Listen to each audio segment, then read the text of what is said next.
Happy Thursday, everybody. We are back. If you were with me yesterday, we were watching the trial of a doctor who attempted to push his wife over a cliff. And he actually decided to take the stand and testify, which was shocking. And it really is a he said, she said kind of thing. But according to some of you guys that I've been talking to, no one believes him. So I'm curious to know if anybody ever changes their mind, but everybody's against him. They don't believe him. All right, I'm going to go ahead and start.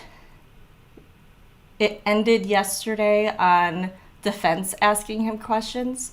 And so it starts back up with this date, and it's going to be crazy, I think. All right, let's begin. Let me know if you need audio up or down.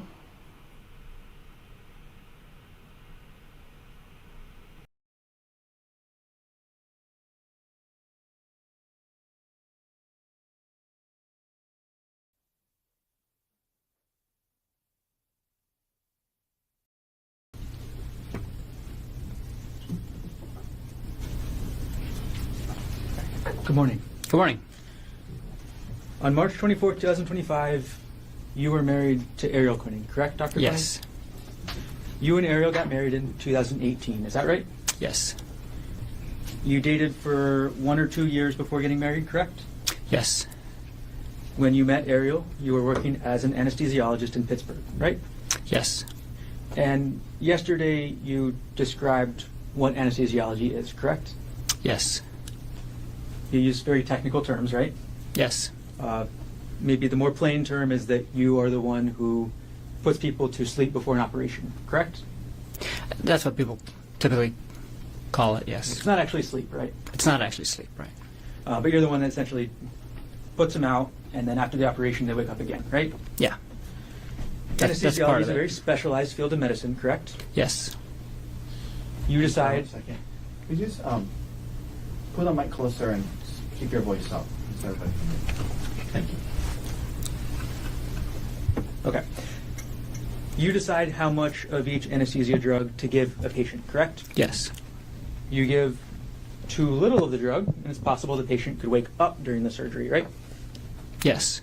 You give too much, and the patient could never wake up at all. Is that right? That's correct. Ultimately, you're the one with that control, right? Yes. Now, you first became an anesthesiologist in Pittsburgh, again, right? Yes.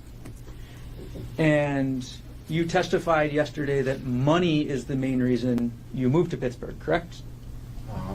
No. Objection misstates his testimony. Overall, answer sense.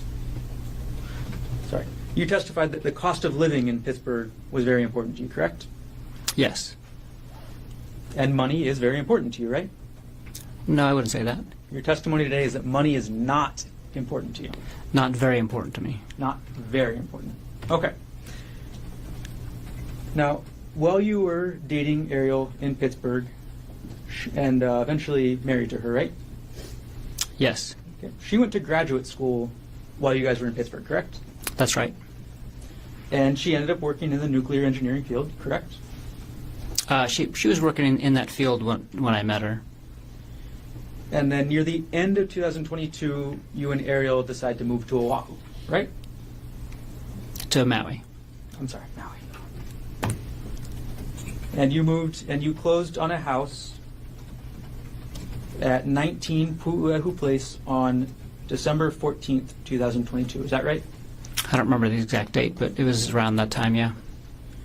The sale price of that house was $1.5 million, correct? That's right. And together you and Arielle had a down payment of $300,000, correct? That's right. And when you moved to Maui, you had a job lined up, right? Yes. That was at TAMG, correct? Yes. And TAMG is a group of anesthesiologists that provide services to all the different hospitals on Maui, correct? The one hospital and surgery centers and some outpatient clinics. And actually on the island of Maui, TAMG is the only provider of anesthesia services, correct? We're the only big group of anesthesiologists. There's some independent anesthesiologists and I believe one CRNA that flies over to sometimes work at a plastic surgery outpatient center. TAMG is the biggest group in town, right? Yes. And because of that, TAMG can set the prices, right? No. We just went through contract renegotiation with the hospital, and we had to use research, based on salaries across the United States in comparable locations. And that salary got you to your salary was then end up being between $500,000 and $6,000 per year. $500,000 and $600,000 per year, correct? I never got to work under that contract for a full year. When I moved there, we were making between $300,000 and $400,000 a year. Okay, so you were making $300,000 to $400,000 a year while you were after you moved to Maui from January 2023 to December 2024? Yes, that's correct. And Arielle found a contract position working remotely for a company called TerraPower. Is that right? Yes. Arielle made less than $200,000 per year, correct? Yes. You made substantially more money than Arielle, right? Yes. Okay. On March 24, 2025, you and Arielle were on Oahu, correct? Yes. And you came to Oahu because it was Arielle's birthday weekend, is that right? That's right. And Arielle's birthday is actually March 24th, right? Yes. You bought the airline tickets for the trip, correct? Yes. And of course you bought round-trip tickets, right? Yes. So you were scheduled to go back to Maui on March 25th, 2025, correct? Yes. You booked the hotel for the weekend trip, correct? I did. You sent spa information to Arielle before the trip, right? Yes. And then you booked the spa, correct? Yes. You did not send Arielle electronically any information about the Palipuka hike, isn't that correct? I don't think I did. We're going to go back in time a little bit, Dr. Konig. So yesterday you testified that you started to become suspicious of Arielle in October 2024. Is that right? Yeah, that's right. Some red flag behavior in like late September probably, but it was probably mostly in October when I got really suspicious. Well, you testified yesterday that you only became suspicious in October after you heard a phone call. Isn't that right? Specifically about Jeff Miller. But I was suspicious about her phone behavior prior to that Kauai trip in October. And once you became suspicious, you went into what you called detective mode. Is that right? Eventually. Detective mode for you started with logging into Arielle's WhatsApp account, correct? No. Detective mode started with me asking her why she's on her phone all the time. And you logged into Arielle's WhatsApp account, correct? Eventually. And you would watch the messages every day, right? I watched them for 48 hours. You watched these messages as they were being sent, correct? Some of them if I was at the computer when they arrived. And the laptop that we've all seen in this so far, States Exhibit 240, I'll put it up on the screen.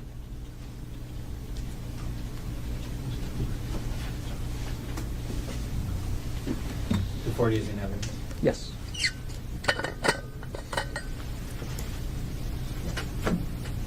Okay. Dr. Konig, this is your laptop, correct? That's correct. Okay.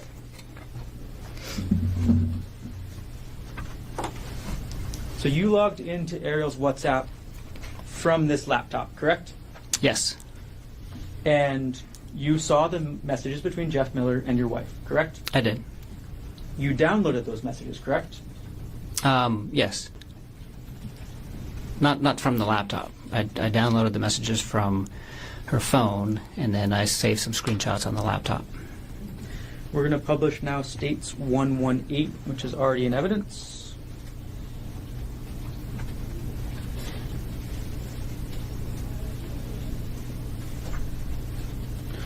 Okay, we have States 118 on the screen, Doctor. This is an email you sent to Bryant Bunting, correct? Yes. Okay, and the first attachment to this email is called screen time and deleted messages, correct? Yes. I'm going to go to page 2. This is the first page of that Word document, right? Yes. This is the Word document you created while in detective mode, right? Yes. And in this document, that picture at the top, and I'll zoom in, that's the screen of Arielle's phone, correct? Yes. You logged into Arielle's phone to take that picture, correct? Yes. You entered the passcode into her phone, right? Yes. You opened the application to show the screen time, right? Yes. And then you took this photo. Yes, I did. And then you wrote your thoughts underneath, isn't that right? Yeah, I took notes. You took notes, as you would do in detective mode, right? Yeah.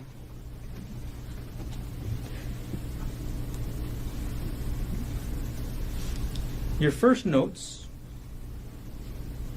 were calculating the number of hours she spent on the WhatsApp app, correct? Yes. You calculated it and you did some division based on how many work days there were, right? I did. And then you speculated about phone calls, correct? Yes. Move on to page 3. Page 3 of this shows other screenshots you took of Arielle's phone, correct? Yes. And this is as other screenshots of every app that she was using, correct? The Screen Time app keeps track of all of the apps that you use, and I think there's probably more, but I just did the first 3 pages. You didn't stop with WhatsApp, did you? No. You looked into her entire phone, correct? No, I looked it down to 3 pages of the Screen Time app. You were in detective mode and you didn't look through her actual text messages? I did look at the text message threads on her phone. You looked at the text message threads on her phone, right? I did not look through all of her text messages. I opened the texting app to see if there's anything that looked suspicious there. There wasn't, but really I went straight to WhatsApp because that was the most used application. You looked through her emails, correct? Not at this time. I did end up looking through her emails later, mostly with her consent. Like as I'm seeing her on her phone and she's writing an email, I'll be like, "Hey, who are you emailing? Can I see?" And then she'll show it to me. This was after then you confronted her, correct? Yes. Okay. Now let's focus on this part of the detective mode for now. You looked at her phone calls, correct? I looked at the phone calls that she made through WhatsApp. I didn't actually look at the phone calls on the phone. Okay. So you're suspicious of your wife for 2 months already, right? When you do this? Yes. And you looked through her WhatsApp, correct? Yes. You don't look through all of her text messages, correct? Correct. And you don't look at her phone calls, right? Right.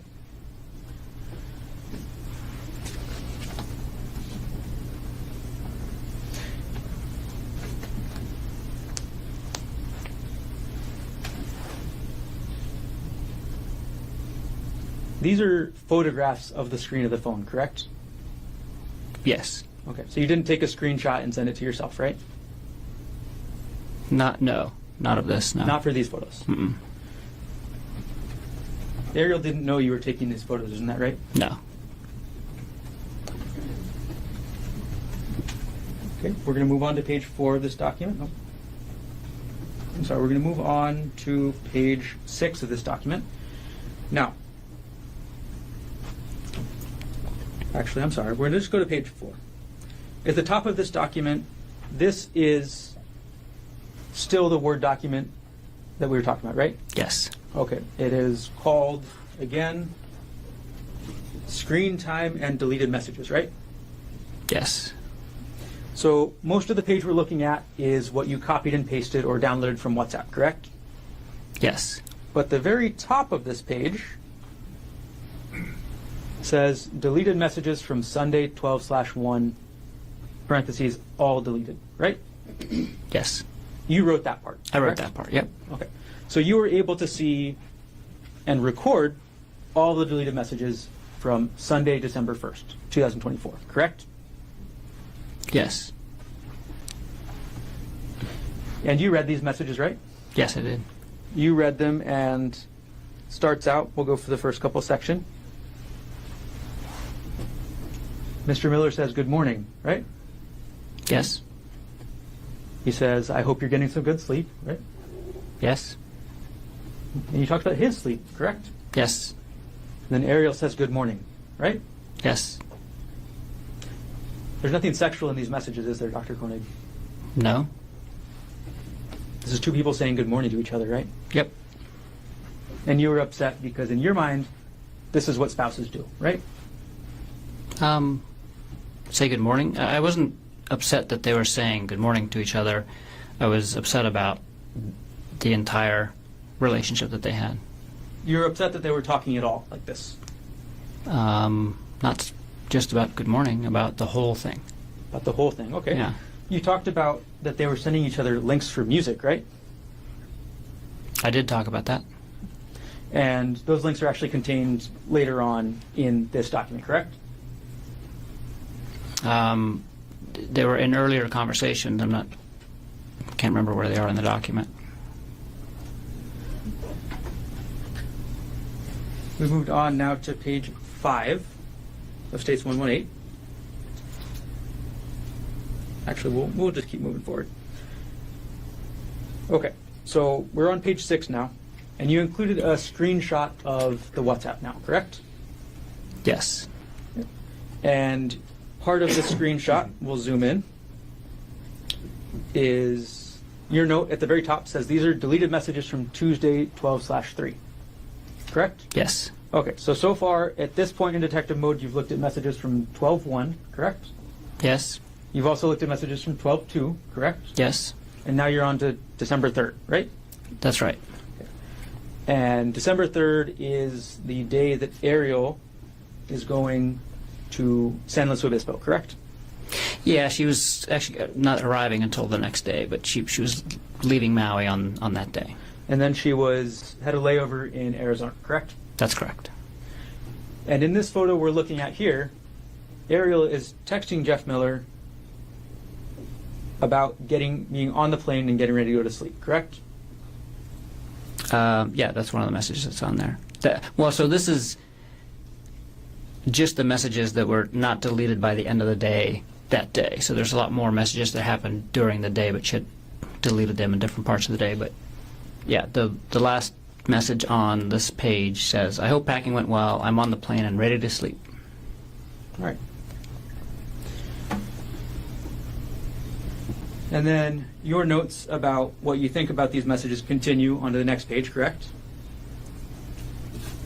Not really what I think about it. So I was keeping notes of when I took the screenshots and what I was seeing at the time, because the way the screenshots work on the computer is that I have to basically copy and paste the screenshot, and that takes some time. So sometimes in between me copying the page and pasting it into the Word document or somewhere else and saving it and going back, she had already deleted other messages. And so I would just take notes and say, like, this message was sent before I could screenshot it, or and then sometimes she would delete some of the messages, and then later she would go back and delete more, and so it created a very confusing bunch of screenshots that I had. And so I took notes to kind of help myself piece it back together at a later time, and if that makes sense. Yep. Not really my thoughts about what I was thinking about the screenshots at the time. Do you understand? I was just taking notes of like the order in which that they came in, and so I can make sense of the screenshots later. And naturally you were upset as you did this, right? I had a lot of different feelings at the time, suspicious and sad, and not happy. Suspicious, sad, So not upset. happy. Exactly. Upset? Yeah, that's probably fair to say. Okay. All right, we're going to take this exhibit down. And again, this exhibit you actually emailed to a Mr. Bunting, correct? Yes. And Mr. Bunting was at the time your best friend, right? Yes. And One of my best friends, yeah. Mr. Bunting was married to a woman named Diana, correct? Gianna. It's spelled with a D, but she's Brazilian. Okay. So he was married to a woman pronounced Gianna, correct? That's correct. And Gianna was Arielle's best friend, right? One of her best friends, yeah. So you send this email to Bryant Bunting on December 4th, 2024 at 3:33 p.m., correct? Yes. And that's before you leave for this trip, correct? Yes. And this is a trip that's going to include you, Arielle, Bryant, and Gianna, correct? Yes.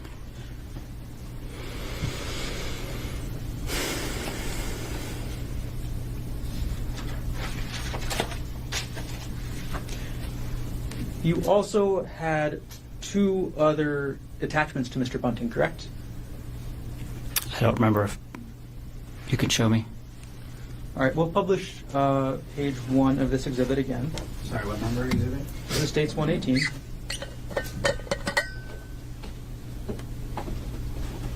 Okay, and we'll zoom in on the middle of the page to attachment names. There were 3 attachments to this email, correct?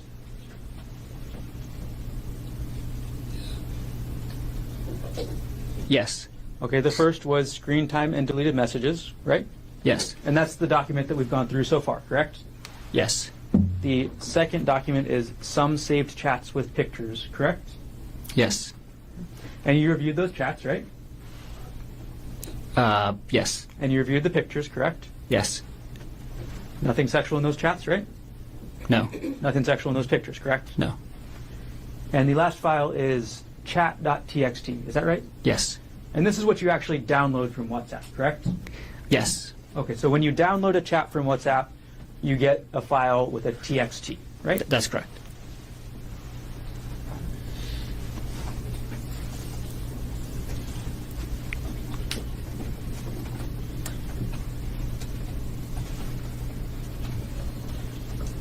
Now, you said already that you were upset when you were reading these messages, correct? Yes. You were upset that she was talking about her personal life with another person, correct? Yes. You're upset that she was talking about her kids, right? Yes. You're upset that she was talking about the kids putting stuff up on the Christmas tree, right? Yeah. I mean, in the context of the whole conversation, yeah, I was upset about that. And you're upset that your wife was keeping these messages secret from you, correct? Yes. So before you confronted Arielle, you emailed these documents to your friend Brian, correct? That's right. And you actually emailed these documents to Bryant, before you even got on the plane, is that right? That's right. So before you even talked to Arielle about this at all, you were already telling Bryant, is that right? That's right. You didn't give Arielle a chance to explain herself about these, correct? Not before I talked to Bryant that day, no. And you also told Diana, correct? I did tell Gianna the next day that I was suspicious that she's having an affair. So you told Arielle's best friend about your suspicions before you told Arielle, correct? A few minutes before, yes. You did that because you wanted Gianna and Bryant on your side, correct? That's not correct. You wanted Arielle's best friend to hear about this emotional affair from you, right? No, that's not correct. You didn't want Gianna to hear about this from Arielle, correct? That's not true. Well, you told Gianna first, isn't that right? That's right. You wanted Gianna and Bryant to judge Arielle, correct? That's not true. You wanted to isolate Arielle from her best friend, isn't that right? That's absolutely not true. So after you tell your best friend and Arielle's best friend about this, that's when you actually confront Arielle, correct? That's correct. And you're upset, right? That's not the primary feeling at the time. I was feeling a lot of other feelings, but I was also upset. You're mad, right? I was not mad. You were not mad when you confronted your wife about these messages. I was upset. Okay. It's natural to be mad in this sort of situation, isn't it? You could be. And in this confrontation, you called Arielle a lying bitch, right? I did call her that at some point, not in the beginning of the disclosure. You called her a whore, right? I did call her a whore at some point. Again, I think within like the first 24 hours, and not during the initial disclosure. And after this all came out, after you confronted Arielle, called her a lying bitch, called her a whore, you wanted her to move out of the house. Is that right? That's right. You used an example yesterday where you talked about somebody else moving out for about 3 months and staying in a hotel, correct? That's right. And that's what you wanted Arielle to do, right? No. You just said you wanted Arielle to move out of the house. Isn't that right? Yeah, but you just asked if I wanted her to specifically move into a hotel for 3 months. I had no... I did not want her to move out of the house for 3 months and go live in a hotel. You just wanted her out. I preferred to have her move out while we're dealing with the aftermath of her having an affair. And Arielle didn't want to move out of the house. Is that right? We both didn't want her to move out of the house. We both decided that together after talking about it. You just said just a minute ago that you wanted her to move out, right? That was my preference in the beginning, and then we decided that we're not going to do that. There's Okay. plenty of examples of people holding contradictory beliefs, and then you talk about it and think about it and figure out which way you're going to go. Dr. Konig, Arielle's children were 4 years old and 18 months old at the time that you wanted her to move out. Isn't that right? That's correct. No mother would want to move out of their house with their kids that age, would they? I wouldn't think so. But that's what you wanted, right? I wanted her to move out of the house for us to deal with the affair, and I didn't want her to move out of the house and harm her children. I wanted both. Now, another thing that you wanted is you wanted Arielle to quit her job, right? That's right. And this is the remote worker job that she was able to find on Maui, correct? Yes, There are no nuclear power plants on Maui, right? that's correct. So if Arielle wanted to stay in her career and advance her career, she had to work remotely, right? That's correct. If you were to stay on Maui, right? Yes. And once Arielle quit her job, as was your plan, she would have been 100% dependent on you and your salary, correct?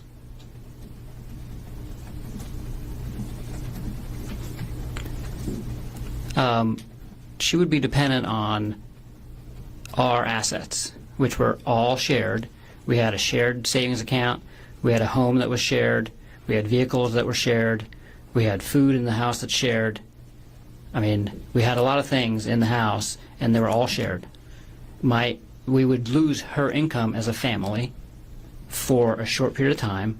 She has a very good resume. She would be able to get a job, probably within a few months. But if it took a few months, we were prepared for that. When Arielle quit her job, as was your plan, you would be the only breadwinner, correct? I would have the only one with a paycheck coming in while she didn't have a job. That is correct. She would be dependent on you and your goodwill to keep a roof over her kids' heads, right? No. She would be dependent on you and your paycheck to keep her kids fed, right? No. You wanted Arielle to give up her career, correct? No. You wanted to make sure Arielle never had contact with Jeffrey Miller again, right? That was my strong preference, for her to not have contact with Mr. Miller ever again. And in order to do that, you wanted access to Arielle's phone at all times. Is that That is right? absolutely not correct. You actually had Arielle's phone in December 2024, isn't that right? I wouldn't say that. Like her phone, at many points in time, I had her phone in my hand. I would not characterize it the way you just did. And you monitored her communications in December 2024 after you confronted her, isn't that right? I, on several occasions, asked to see who she was communicating with, and she would show me. And the only time that I monitored her communications was for 48 hours when I was watching the WhatsApp messages, and most of those I was watching on my computer, not on her phone. So today you're saying you were only monitoring her communications a little bit, right? I don't know what you mean by a little bit. I just described to you how I was monitoring her communications. Yesterday you testified about what you thought Arielle needed to do, isn't that right? That's correct. You testified that she needed to, quote, proactively give up privacy, correct? Yes. And you also said that she needed to be okay with giving up her privacy. Is that right? That's right. That's what you wanted, right? That's what I wanted. She didn't end up doing that, did she? No. And that upset you, right? Although she did do it. She did do it initially. She did it in San Luis Obispo, and she did it for a very short period of time in Maui, and then sporadically again in December. And honestly, she changed her behavior. So in January, February, March, she was not, like, I didn't feel like she was hiding her phone from me anymore. I didn't feel, and I knew her passcode hadn't changed. So she was doing a lot of those things. You knew her passcode hadn't changed, right? You just said that. That's right. The only way to know that is by testing it, right? No, you could also see them put in their passcode. And when somebody's sitting next to you and they're not hiding their phone, you can easily see who they're writing, what they're saying. You can easily see their passcode. And if somebody's not worried about sharing the passcode with the person sitting next to them, you're basically showing it to them, and that's what was going on. So you watched what Arielle was doing on her phone in person, right? Yes.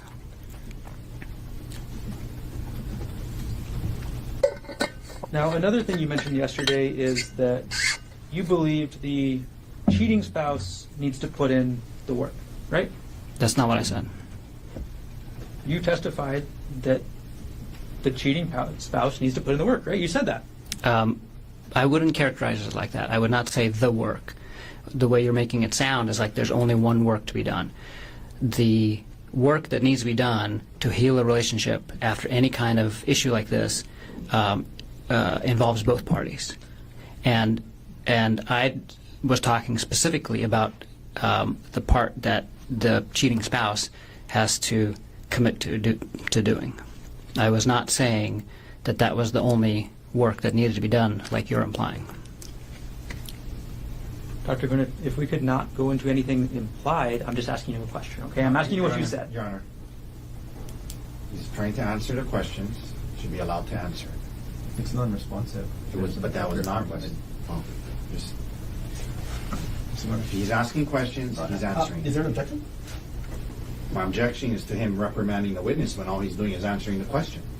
That's my objection. Overruled. Now, you testified, after you confronted Arielle about this affair, you wanted her to meet your physical needs, correct? I wouldn't characterize it like that. You wouldn't characterize it as Arielle being unwilling to meet your physical needs?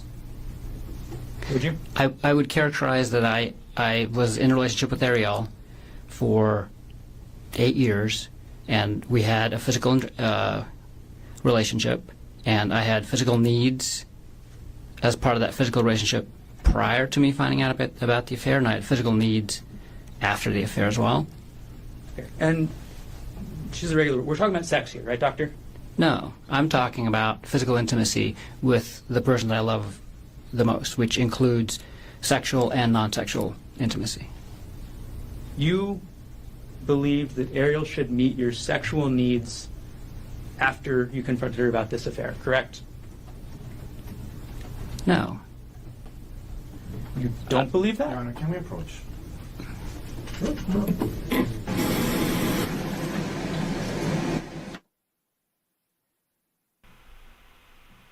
All right, we'll skip ahead.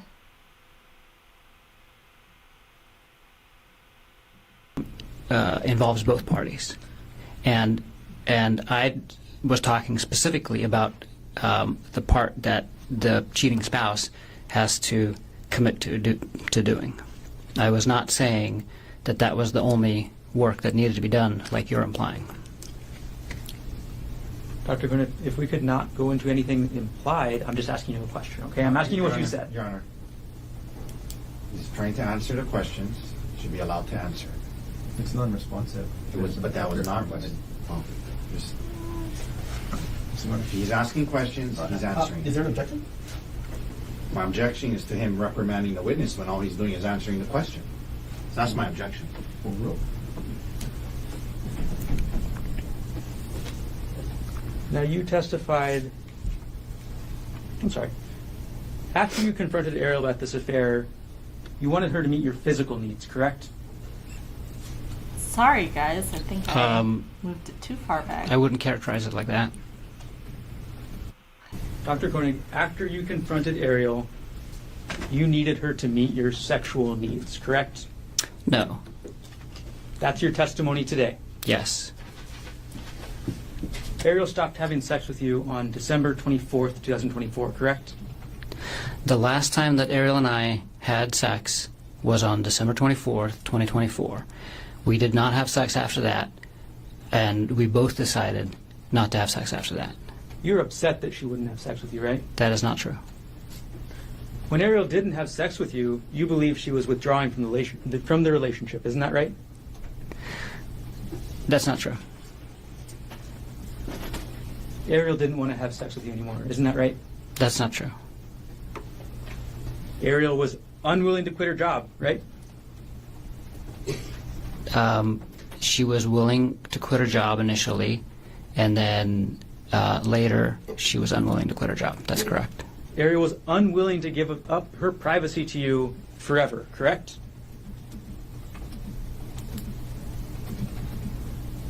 Yeah, that's right. Arielle was unwilling to move out of the house and away from her children, correct? Yes. Arielle was unwilling to have sex with you whenever you demanded it. Isn't that right?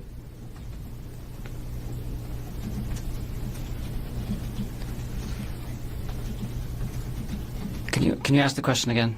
Arielle was unwilling to have sex with you whenever you demanded it. Isn't that right? I never demanded sex, so that's not right. Now, you were 46 years old at the time this was happening, right? That's correct. And after you call a woman a lying bitch and a whore, it makes sense that they don't want to have sex with you, right? Objection argumentative, Your Honor. Sustained. You still wanted Arielle to have sex with you after you called her a lying bitch, right?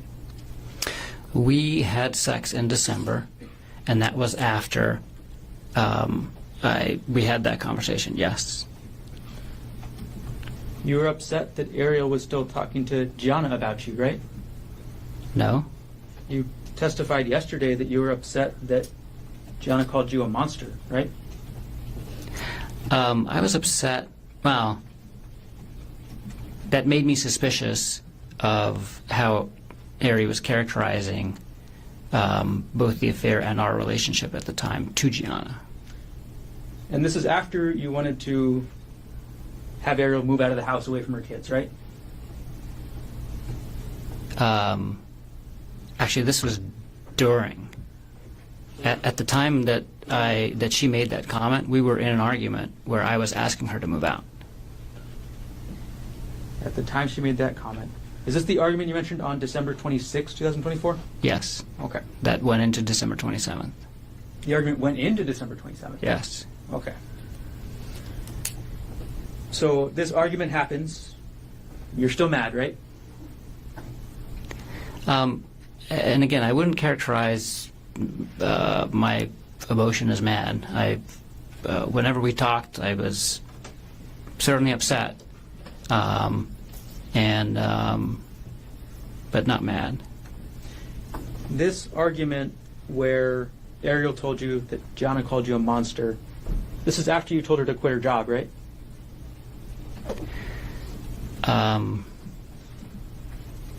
I asked her to quit her job. I didn't tell her to quit her job. I asked her to quit her job as part of us healing from the affair at the beginning of December. I actually didn't ask her to quit her job at any point in time after that. I had asked her to give me updates on how the job search is going, but only in probably the first couple weeks of December, and then we never talked about it again. It was obvious that she wasn't looking for a job anymore, and at that point in time, we were discussing other things in the relationship. So the last time I had asked her to quit her job to help us heal from the affair was in the beginning of December. So your testimony today is you just let this go? You just let this go about her job? She had mistakes. No, I did not. I did not let it go. I put a pin in it, basically. I put that issue on hold while we were dealing with other things in the relationship. Let me go back in time a little bit, Dr. Konig, back to early December. You looked up somebody called Andrea Miller on LinkedIn, is that right? That's right. LinkedIn is a social media site used for professional networking, is that correct? That's correct. And you need a specific type of account or access to a type of account to find out the email for another person, correct? I don't use LinkedIn very often, so I'm not sure whose email addresses you have access to and whose you don't, without certain features of the program. Well, on December 5th, 2024, you actually purchased what's called a Sales Navigator Core account on LinkedIn. Is that right?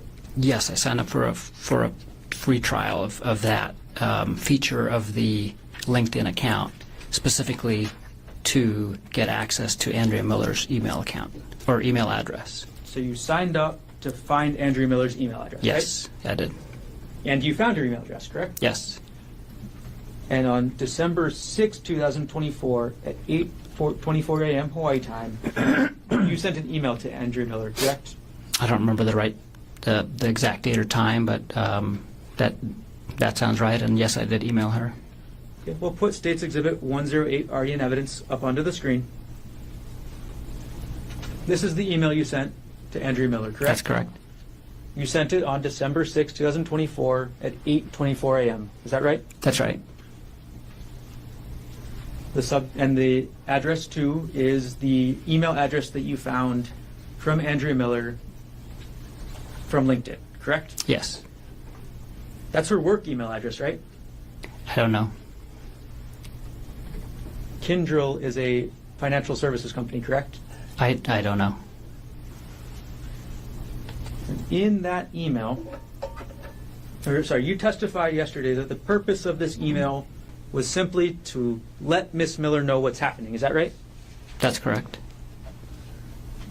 And at the start of this email, that's what you do, right? You tell her about what you think about Jeff and Arielle, and you call it an inappropriate relationship, right? Yes, that's how I describe it. You didn't call it an affair, right? I did not. You didn't call it an emotional affair, right? I did not. You just called it inappropriate relationship. That's right. And then you provided her your phone number, is that right? Yes. You provided her your email, correct? Yes. And those are your contact information, so you're free to provide those things, right? Yes. And then you provided her with Arielle's phone number and email, correct? That's correct. You provided her with Arielle's cell number, is that right? That's right. And Arielle's personal email, correct? Yes. You provided that because you wanted Andrea Miller to contact Arielle, didn't you? I just wanted her to have the option of contacting all of us and talking to all of us and getting all of the information from as many people as possible so she could make a decision about what she wanted to do with this information with her family. The only purpose for including Arielle's contact information is so that she can contact Arielle. Isn't that right? That's right. And you wanted Andrea Miller to contact Arielle to yell at her, right?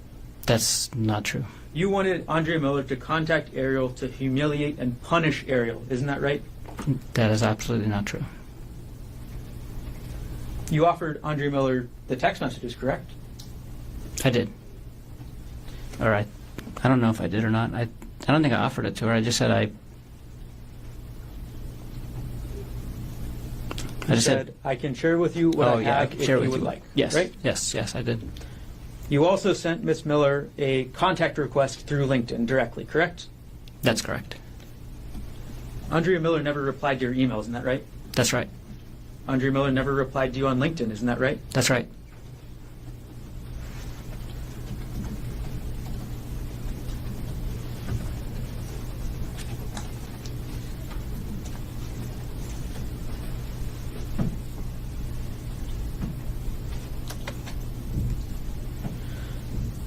On December 12th, I'm sorry, I'm going to take the exhibit down. On December 12th, 2024, you ordered the first of a several series of audiobooks about affairs, correct? I don't remember the exact date, but that sounds right. The first book you ordered was called The State of Affairs, is that right? That's right. And as it states in the title, it's a book about having affairs, correct? Yes. Okay. 2 days later, on December 14th, 2024, at 10:45 p.m., you opened a PDF file on your computer from your prior divorce proceedings. Is that right? I have no recollection of that. We're going to publish dates 113, already in evidence.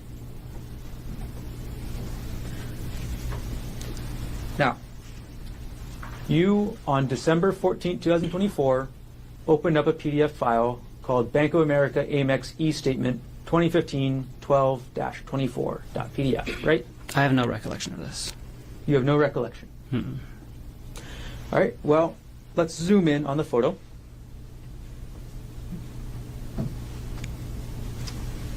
The file system last access date and time of this document was December 14th, 2024 at 10:45 p.m., correct? I can see that, yeah. Do you agree with that? I agree with that. Let's go to the file path, Dr. Konig. This is under the username G. Konig, correct? Yes. That's your username, right? Yes. Your files are contained under that username. Is that Yes. right? The next folder is the Dropbox folder. Is that right? That's correct. You use Dropbox, correct? I do? You have a Dropbox that has subfolders in it, correct? Yes.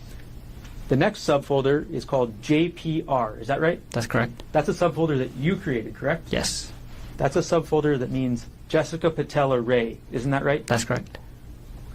And under Miss Ray's subfolder, or Miss Patella Ray's subfolder, you have a separate subfolder called Divorce. Isn't that right?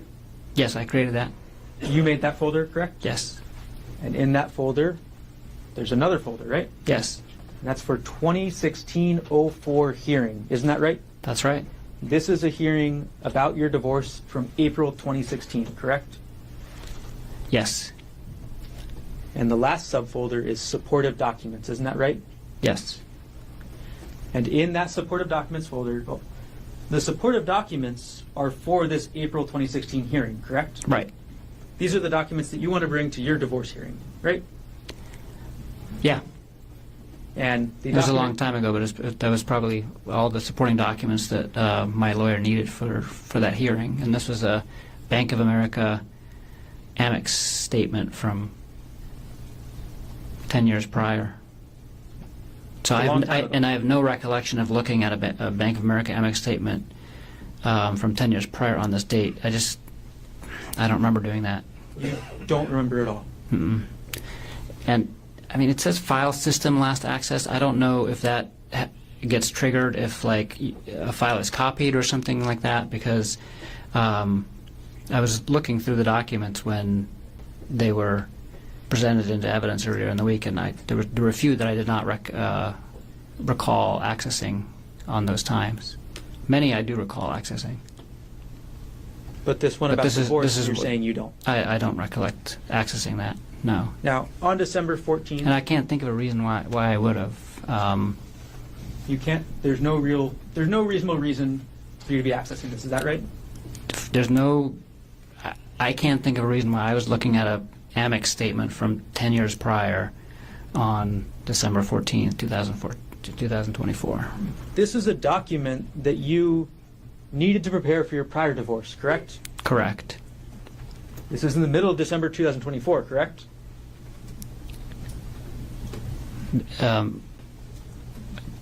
That this document was accessed? Yes. Yes.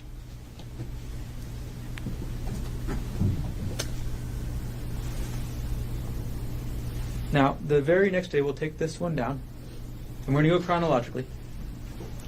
The very next day, on December 15th, 2024, at 8:17 a.m., you viewed a January 2022 pay stub for your wife, Arielle Konig. Is that correct?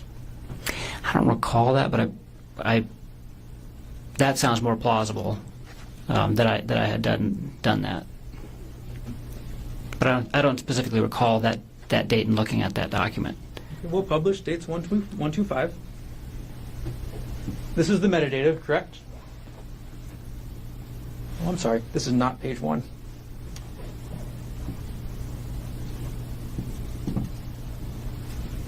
All right, publishing page 1 of states 125.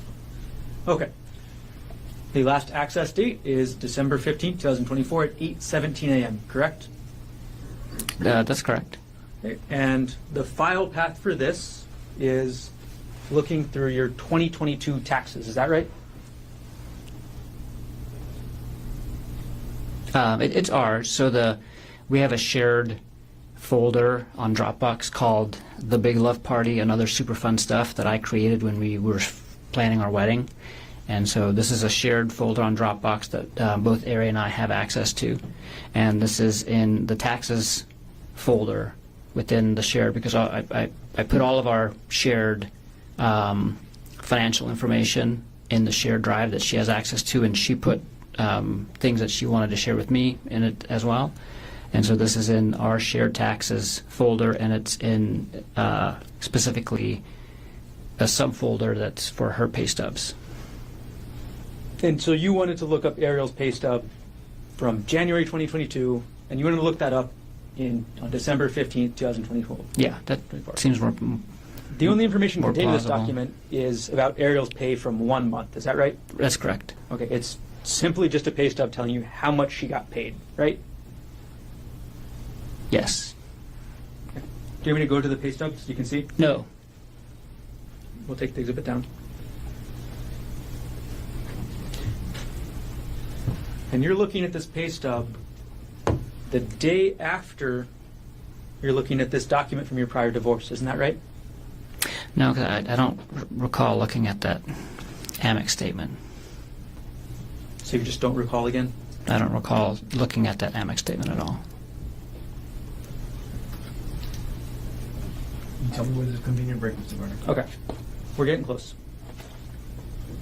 All right. We're going to keep going forward in time. December 18th, 2024 now. You purchased your second audiobook. Is that right? I think you've already mentioned 2. Isn't this the 3rd then? I mean, I don't remember. I purchased many audiobooks, but I think we've already talked about 2. So far we've talked about The State of Affairs. Is that right? That's right. Which other book? Oh, okay. Okay. So this must be the second one. I don't remember which order they're in, but I know I purchased multiple. Okay. Let's just put up the exhibit so we're not confused about the order, okay? Okay. States 106. All right, publishing page 2.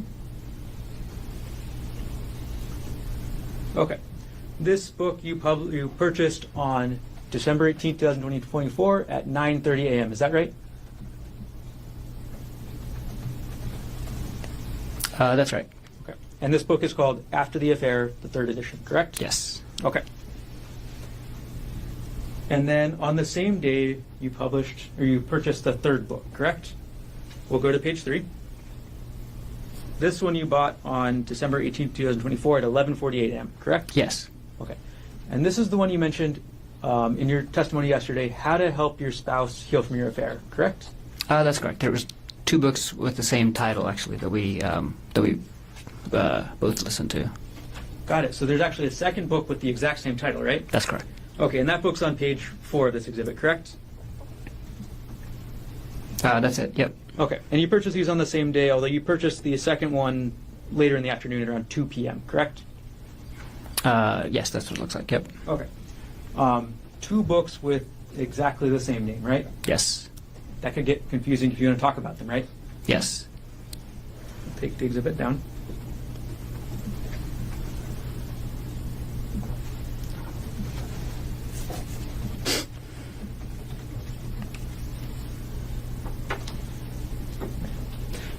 This book, How to Help Your Spouse Heal from Your Affair. That's directed at the wayward partner, correct? Yes. It's directions on the quote, cheating person that they have to follow, correct? Well, I mean, it goes into everything that needs to be done, but and it does it in a way that it explains why those things need to be done. So it was very helpful for me to read as well, because I understood all that needed to be done to kind of fix the relationship. And it does talk about some things that the other spouse has to do as well, but it's primarily focused on what the cheating spouse has to do. So in your mind, this book is primarily geared towards Arielle, but you just wanted to read it too, correct? No, like I said, the book describes very well what needs to happen after an affair, and the vast majority of what needs to be done in the initial stages is by the cheating spouse, but it does go into what the other person has to do, and it's geared for both partners. The title is How to Help Your Spouse Heal from the Affair, but the contents of the book is for both parties. And this book is where you got these terms, or these things you told us yesterday that you believed Arielle needed to do, correct? This is one of the books that I used, yeah. This is where you, I guess you had the idea that she should quit her job before you read this book, right? That's right. Okay. But this book supported that idea for you, correct? Yes, absolutely. And this book, again, as you just talked about, is the one that got that idea that the cheating spouse needs to put in work, right? I'm sorry, can you ask that again? This book also helped you with that idea that the cheating spouse needs to put in work. Is that right? Yes. And this is, again, the book that supports your idea that the cheating spouse needs to give up their privacy, right? Proactively give up privacy as part of the healing process for a period of time, yes. All right. We move forward a couple of days, so now would be a good time for recess. Ladies and gentlemen, let's take a 10-minute recess. Come back at 11:40. We'll go into 12:30. All rise. And trying to find his ex-wife is proving to be quite the feat over here.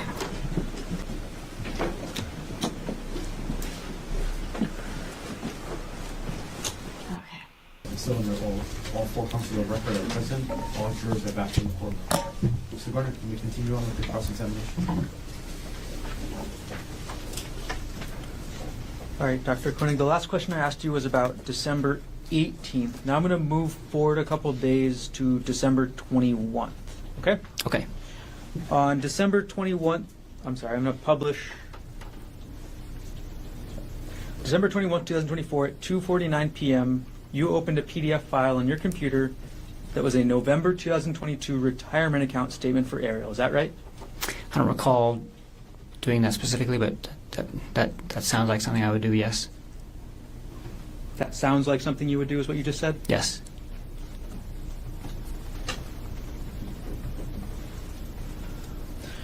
And as of November 2022, Arielle had a retirement account, correct? Yes. And that retirement account, again, as of 2022, was valued at $191,439, correct? I don't remember that exact number, but that sounds about right. Was that number is this accurate? Yeah, yes. And in November 2022, you were the primary beneficiary of that account, correct? That's correct. That means that if anything happened to Arielle, you would get that money, right? Yes.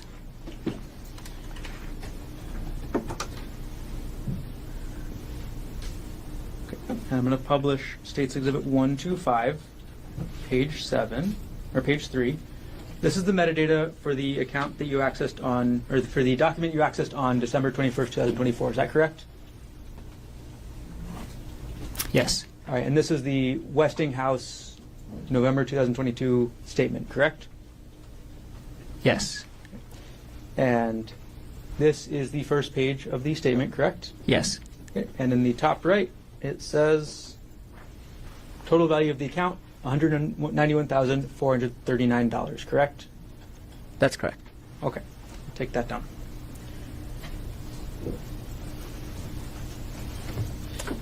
December 24th, 2024, at 3:36 a.m., you accessed a document from 2018 on your computer, correct?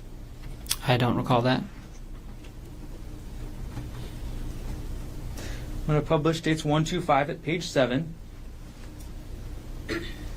On December 24th, 2024, at 3:36 a.m., you accessed a PDF, correct?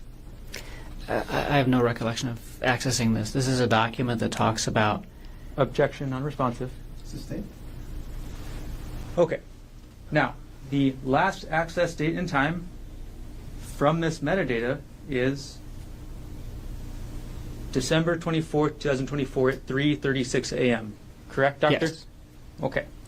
And the file is located in a folder called Pit or Dropbox/RE/Pit tuition benefits, correct? That's correct.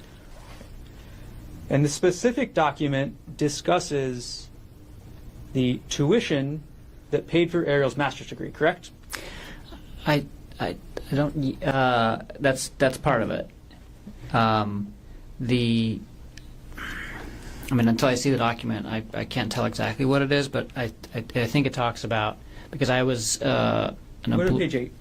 Well, can you let him finish? Go ahead. I was an employee of University of Pittsburgh, and through that we got some benefits that helped pay for her MBA that she was doing at University of Pittsburgh. So that's just what I asked, right? Well, is there a question? That's the next question. That is the question. Is that what I just asked? Can you remind me what you just asked? I asked if the document was about how the education benefits from Pittsburgh that paid for Arielle's graduate degree. Yes, that's correct. Okay. Now I actually have the document on the screen, right? Yes. Okay. And your benefits from working at Pittsburgh, at the University of Pittsburgh, paid for Arielle's education, correct? Not completely. It defrayed some of the costs. And this document is how you started that process to get parts of her master's degree paid for, correct? Yes. Yes, that's the application form, I believe. The title of this document is Request for Education Benefits Form for a Spouse/Domestic Partner, correct? Yes. Okay. And again, you were looking at this document at 3:36 a.m. on December 24th, correct? I have no recollection of looking at this document in December. I don't know why I would be doing it at 3:36 a.m. Okay. And December 24th, obviously Christmas Eve, correct? Christmas Eve, like Christmas Eve morning. It's the middle of the night. Middle of the night, right? Yes, right? Yes. 3:36 a.m. and you have no idea why you would be looking at this document, right? No. You have no idea why you would be looking up the benefits that Arielle got from your job, right? Right. On December 24th, 2024, at 3:36 in the morning, you were upset about this emotional affair, correct? No. You were I was thinking probably sleeping. that you paid for Arielle's education and this is how she repays you, right? No.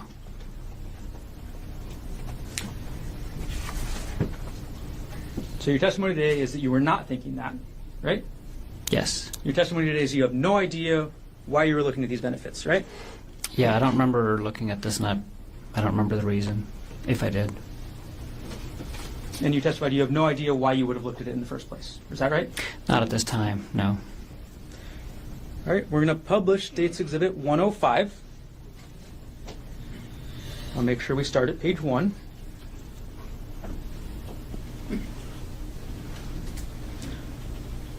All right, publishing states 105 at page 1.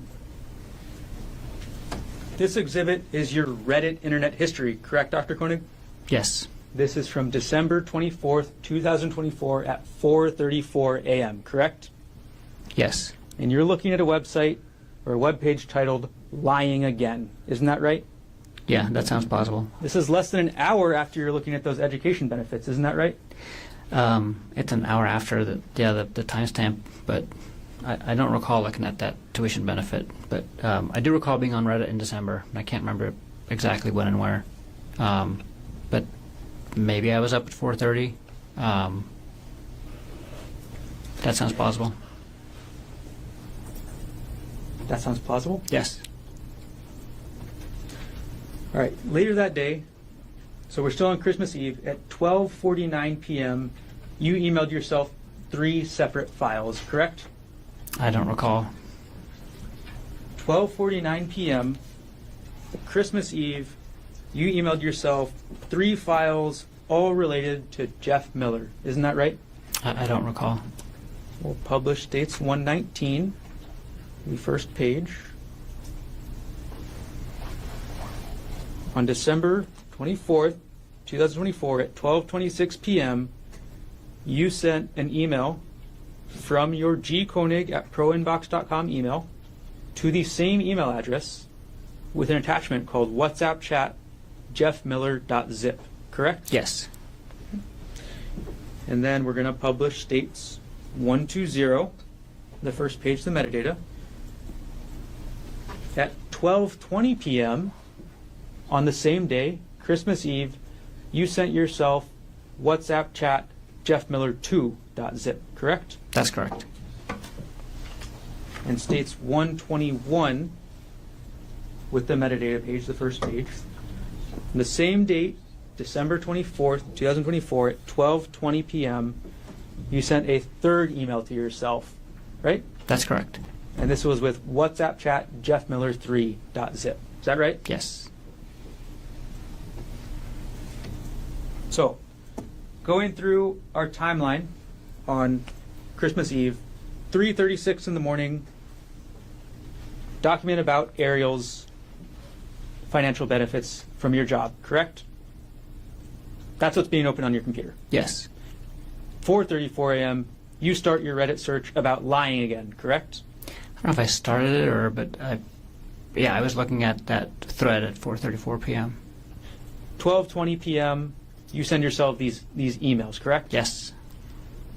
It's safe to say that on December 24th, 2024, you were thinking about this affair, correct? Yes. You were upset about this affair, correct? I was hurt and confused and a lot of things. Yes, upset. And I was probably upset too. Yes.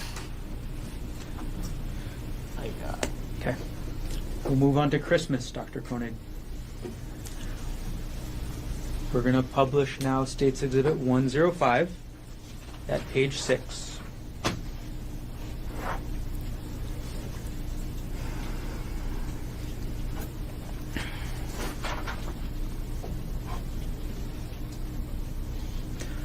Okay, now it's on the screen. At 3:23 a.m. on December 25th, 2024, you go back to that Reddit website, correct? Yes. This is Christmas now, right? Yes. Christmas Day, 3:23 a.m., you're on Reddit, right? Yes. And you look at Reddit around that time, 3:30 a.m., for a couple different posts, right? I don't remember, but that sounds plausible, yeah. And then later in the day, the afternoon now at 2:16 p.m., you go back and look at another Reddit post on the same subreddit, correct? I don't recall the exact date and time, but that sounds plausible, yes.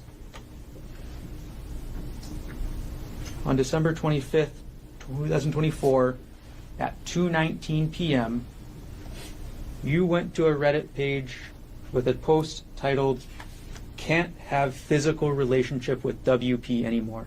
Isn't that correct? I don't recall, but It sounds plausible.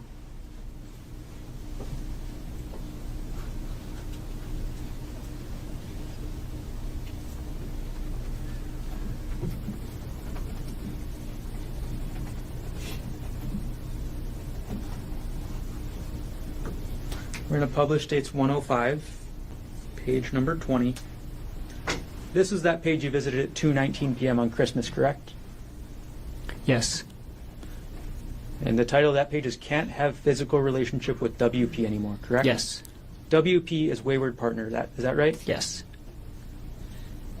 And in your relationship, in your mind, the wayward partner is Arielle. Is That's that right? correct. So you're thinking about the physical relationship at this time, correct? That's one of the things, yeah, that I was thinking about and reading about. Just a few minutes later, you search a term on Reddit called Darvo, correct? I don't recall when I did that, but I do recall searching for that term, yes.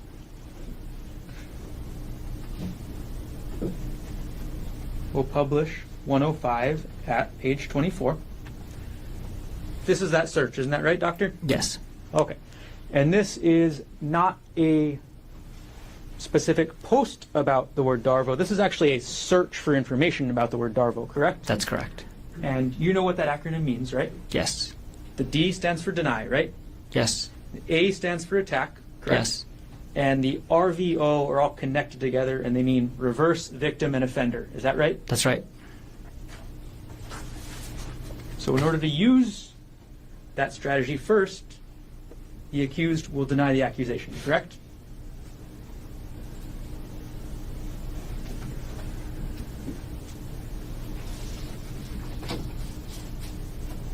Oh, I'm sorry, can you ask that in a different way or clarify?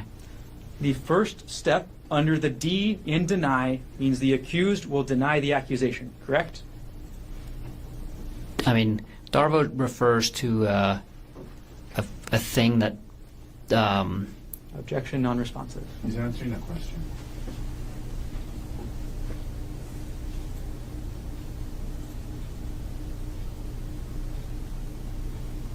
Objection sustained. Can you ask the question one more time? The D in Darvo, Stands for deny. and the first step is, or that means that the person accused will deny the accusation, correct? That's correct. The A stands for attack, right? Right? And that step is the person accused will attack the accuser's credibility. Is that right? It stands for attacking the accuser in many different ways, not just their credibility, but that's one of the ways in which they could be attacked. Yes. So you can attack credibility, right? Yes. You can attack them in other ways, correct? That's right. You can attack them with irrelevant information, right? Lots of different things. Lots of different ways you can do the attack, right? That's correct. And the last section of Darvo, the RVO, again stands for reverse, victim, and offender. Right. Yes. And that's when the perpetrator portrays themselves as the victim, correct? That's right. Darvo is a tactic used by individuals or institutions to deflect blame and responsibility for harmful actions, correct? Yes. Okay. We're going to move on to the next day, Doctor. December 26, 2024, at 6:47 a.m., you reviewed your 2018 tax notes. Is that correct? I don't recall that specifically, but that sounds plausible. Okay. We're going to publish the metadata page, so the first page of States Exhibit 114. Okay. You can look at the screen, Doctor. Yes. On December 26, 2024, at 6:47 a.m., you accessed a document called 2018 Taxes GK Notes, Yes. correct? This document is your notes about the taxes you paid in 2018, correct? It's the document that I create that has all the information that I give to our accountant so that to help them do our taxes. So I make a document every year, and for the next year I copy and paste the previous year's document, and then I just change the information and send it to them. Yes. So it does have our how much we paid in taxes, but it also has a bunch of other stuff in there. And you said then for the next year, each year you'll copy and paste the last year because obviously you just want to use the most recent year, correct? That's right. But the day after Christmas, you're looking at your notes from 2018, correct? Seems so, yes. And in those notes, you discuss, or you have the information, how much child support you paid in 2018, correct? That's correct. You have how much alimony you paid in 2018, correct? That's correct. You paid about $29,000 a year in child support in 2018, correct? That's right. You paid about $6,000 in alimony in 2018, correct? That's correct. And this was to your ex-wife, Jessica Patella-Ray. Is that right? That's right. Dr. Konig, this is 2018 money we're talking about, right? Yes. Inflation has clearly gone crazy since 2018, right? That's right. So in 2024 dollars, that'd be quite a lot more, right? It would be more. I'm not sure how much more. And actually, I don't know. Child support is a calculation, so I'm not sure if. But yeah, I'm sure they make adjustments for inflation. Yeah. How much money were you making in 2018 again? Probably 350,000. So you were making less money than you made in 2024, correct?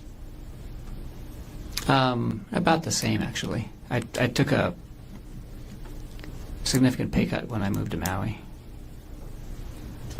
Dr. Konig, isn't it true that these tax notes that you have say you actually made $446,000 in 2018? If whatever's on the tax notes is accurate, so if I said 350, then I misspoke. What was the final number? I'll publish the exhibit now, and this is page 2 of the exhibit. Okay. So you made $446,000 in 2018, correct? That's correct. Okay.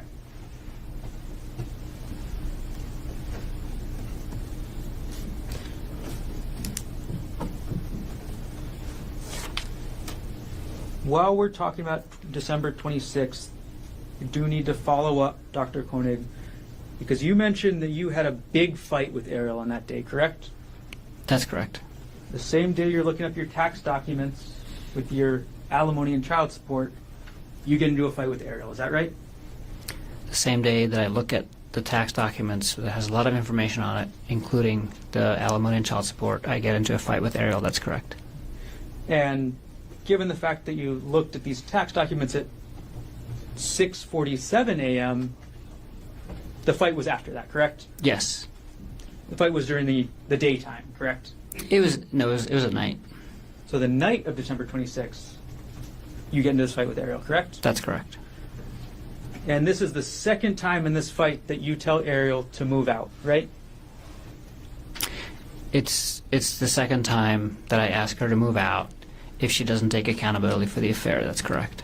It's the second time that you ask Arielle to leave her 18-month-old, right? That's correct. It's the second time that you ask her to leave her 4-year-old, right? Well, that's not correct. I wasn't asking her to leave the children. She would move 200 yards down the street to her parents' house and see the children as often as she wanted to, but she would not be physically living in our house anymore. So that is not correct. I did not ask her to leave the children. So you have this fight with Arielle on the night of December 26th, correct? Yes. And then, on the morning of December 27th at 6:34 a.m., you look at Arielle's pay stub again, correct? I don't recall that specifically, but it's the end of the year. I was probably looking at a bunch of tax documents and financial things, and I always get up early because I have to get up early for work, so that sounds very plausible. It was the end of the year, and you wanted to look at tax documents. Is that what you just said? That's all I can think of why I was looking at these documents then, is end of year finances. This is 2024, right? Yes, The end of 2024, you want to start preparing your taxes for the year, right? that's correct. And you decide that the best way to prepare for your taxes of the year 2024, we're going to publish dates 125 at page 10. The best way to prepare for your taxes in 2024 is to look at how much money Arielle made in the month of January 2022. I'm sorry, what's the question? This document has nothing to do with how much money you'd pay in taxes in 2024, correct? That's correct.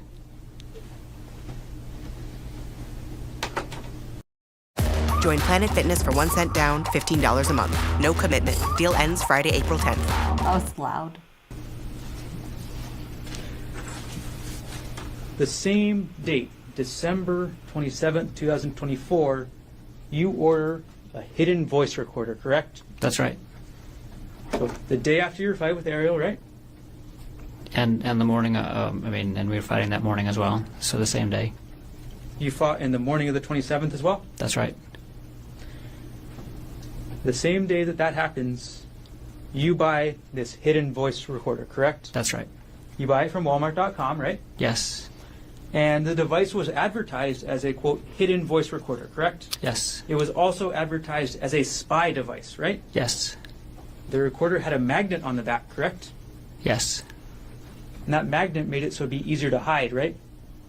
Magnet made it so you can attach it to magnetic objects. You could put it underneath the desk if the desk was metal, right? You could do that. You could put it behind a fridge if you wanted to, right? If it's the right metal, yes. And you testified yesterday that your purpose with this device was to secretly record Arielle, correct? That's correct. This device would also work just as well to leave in her home office. Isn't that correct? You could, yeah, you could leave it, you could leave it wherever you want to leave it. You could leave it in her home office to test out whether she was still talking to Jeff Miller, correct? You could. And on the same day, December 27th at 9:15 a.m., you looked into the WhatsApp login portal on your laptop. Is that right? I'm sorry, what time did you say? 9:15 a.m., you logged into the WhatsApp login portal from your laptop, correct? That sounds plausible, yes. So as you're having this fight with Arielle in the morning, 9:15 around then, you log into WhatsApp, right? Yes. You want to find out who she's been talking to, what she's been saying, right? No. I was logging into my WhatsApp. You want to find at that out point if in Arielle's time, still... Sorry. Let them finish. At that point in time, I was not logged into her WhatsApp on my computer any longer, and I was using WhatsApp for my work, and I was logging into my WhatsApp. So your testimony is that immediately after having this fight, same day you're ordering this recorder to spy on Arielle, that you're logging into WhatsApp for other purposes. Yes. And on December 27, 2024, you order another audiobook. Is that correct? I don't recall. You order an audiobook called Getting the Love You Want, right? Oh, yes, I do. Yes. Okay. Let's walk us through December 27th again, Doctor. In the morning, 6:47 a.m. Sorry, let me get the time correct. In the morning at 6:34 a.m., you look at Arielle's January 2022 pay stub, correct? Asked and answered. Just going through it again here. Just went through it. Yes. Yes. Is that the answer to my question? I'm sorry. Can you ask the question again? Okay, we're going to review December 27th, 2024, okay? So, 6:34 a.m., you look at Arielle's old tax document. Asked and answered, Your Honor. Just went through this. He didn't answer it.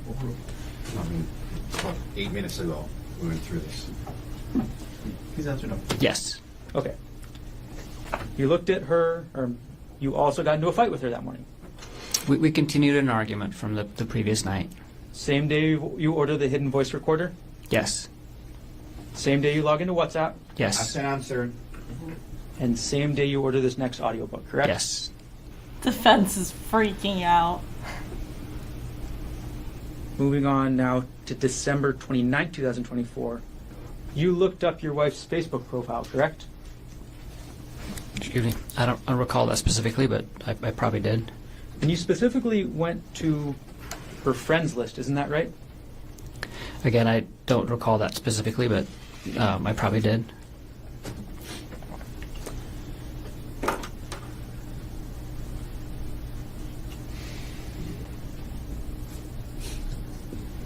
Now, on December 30th, 2024, we're moving closer to New Year's, right? Yes. And on December 30th, 2024, you searched LinkedIn again for Andrea Miller, correct? I don't recall doing that. You don't Not recall? a specific day, but I do recall looking her up again later in December. We'll publish States Exhibit 109 at page 4. You looked up Andrea Miller on LinkedIn on December 30th, 2024 at 6:49 a.m., correct? Yes. I looked at her contact info. She still hadn't replied to your email, right? That's right. She never called Ari to yell at her, right?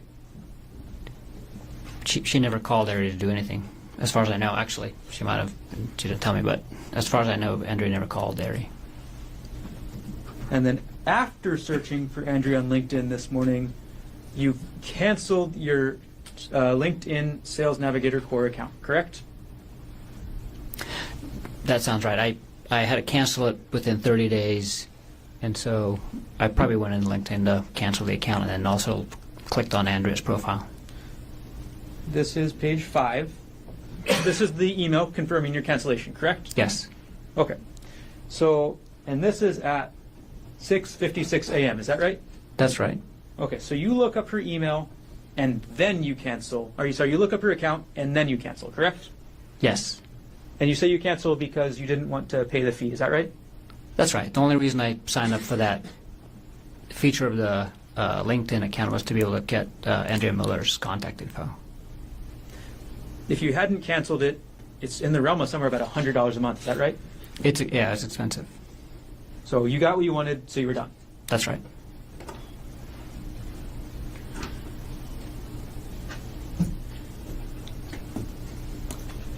And on that same day, December 30th, you also purchased a new audiobook, is that right?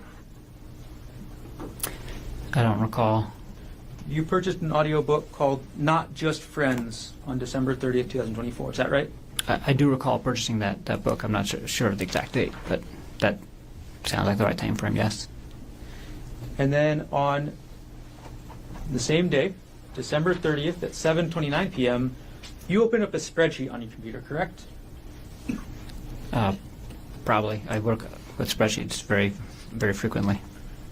On that date at 7:29 p.m., you opened a spreadsheet about your and Arielle's wedding. Is that right? I don't recall, but that sounds plausible, yes. And in that spreadsheet, there was information about the wedding, correct? There's a lot of information in the spreadsheet. There's a guest list, right? A guest list, There was Yes. Tasks for you and Arielle to do to prepare, correct? yes, And there was the cost. and a lot of other stuff. There was the cost there, correct? The cost was there too, yes. Okay. Oh, sorry. Moving on now to December 31st. December 31st is Christmas Eve, right? I'm sorry, New Year's Eve. Yes. Okay, New Year's Eve, 8:38 p.m., you accessed a PDF file on your computer from that JPR divorce folder. Is that correct? I don't recall doing that at all. You don't recall? No. We'll go to States 113. We'll publish page 2.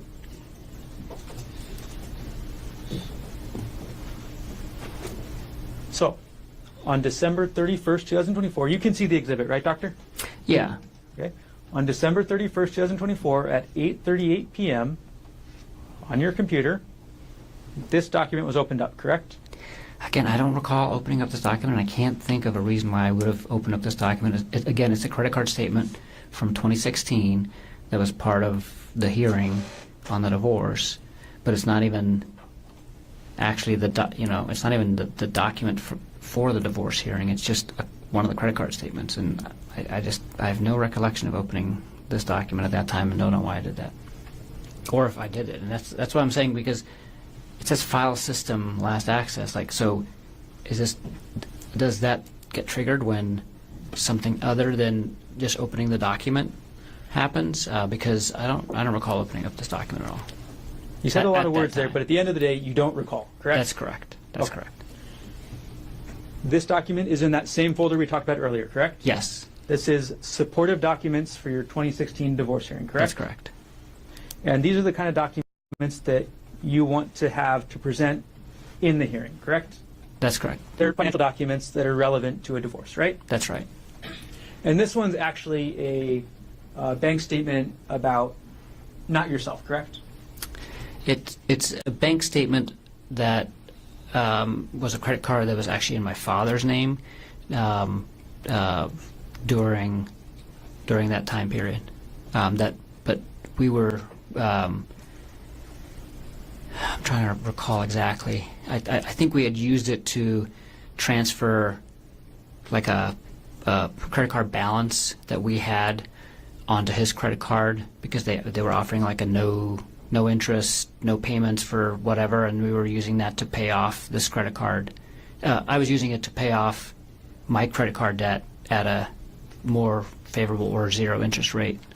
But yeah, that was a credit card in my dad's name. So you included this document in your divorce hearing folder because it was relevant to your divorce, right? That's correct. Okay. Now, at 8:38 p.m. on New Year's Eve, you also looked up a March 2022 pay stub for Arielle Konig, correct? I'm sorry. Can you say that again?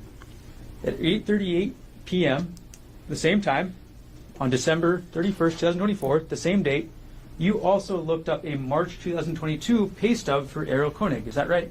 I don't recall doing that specifically, but that sounds plausible, yes. We're going to publish dates 1, 2, 5, page 11. All right. Dr. Konig, this is the metadata for that document, correct?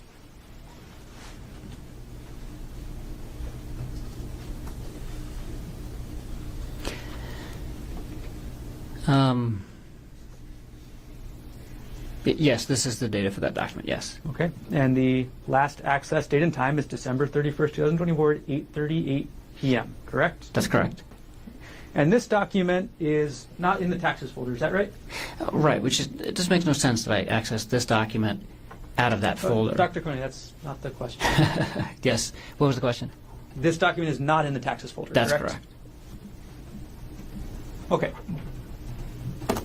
And again, there's no real reason to be accessing this document, correct?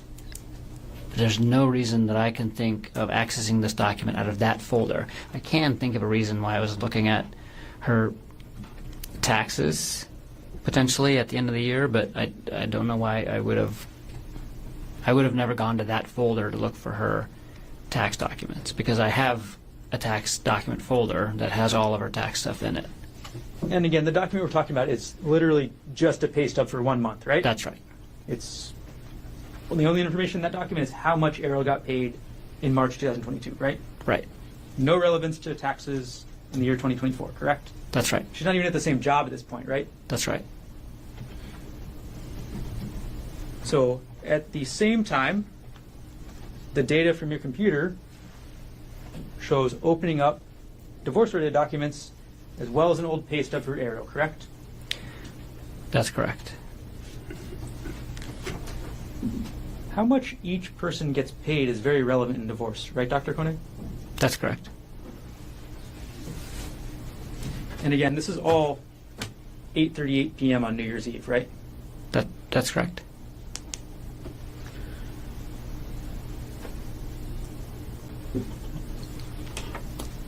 Now, January 3rd, 2025, moving forward a couple days,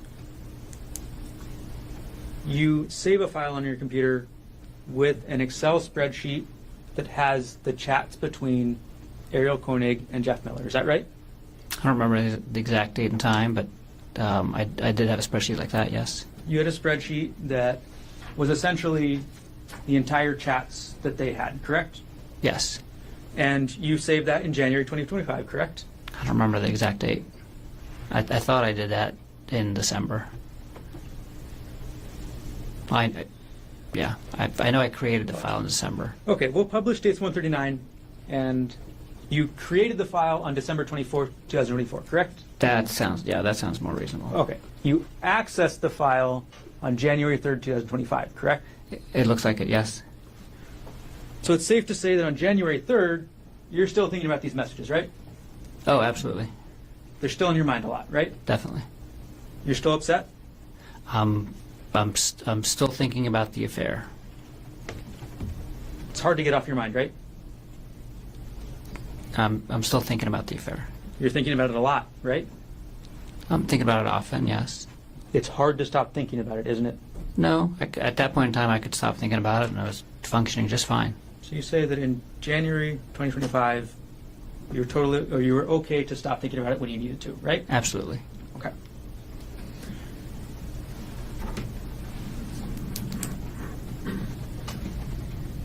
On January 7th, 2025, you purchased another audiobook, correct?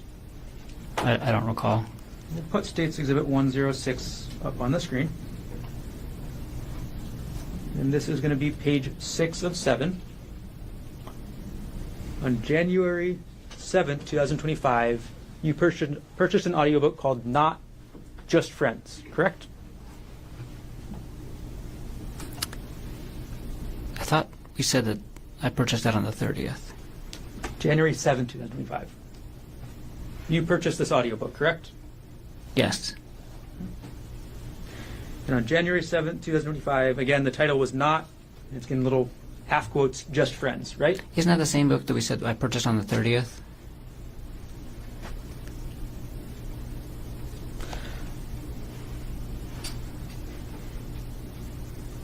Dr. Konig, you weren't asked about any books on the 30th of December, were you? I'm sorry. We've been talking about a lot of books and a lot of dates, but I agree. I purchased that book on the 7th.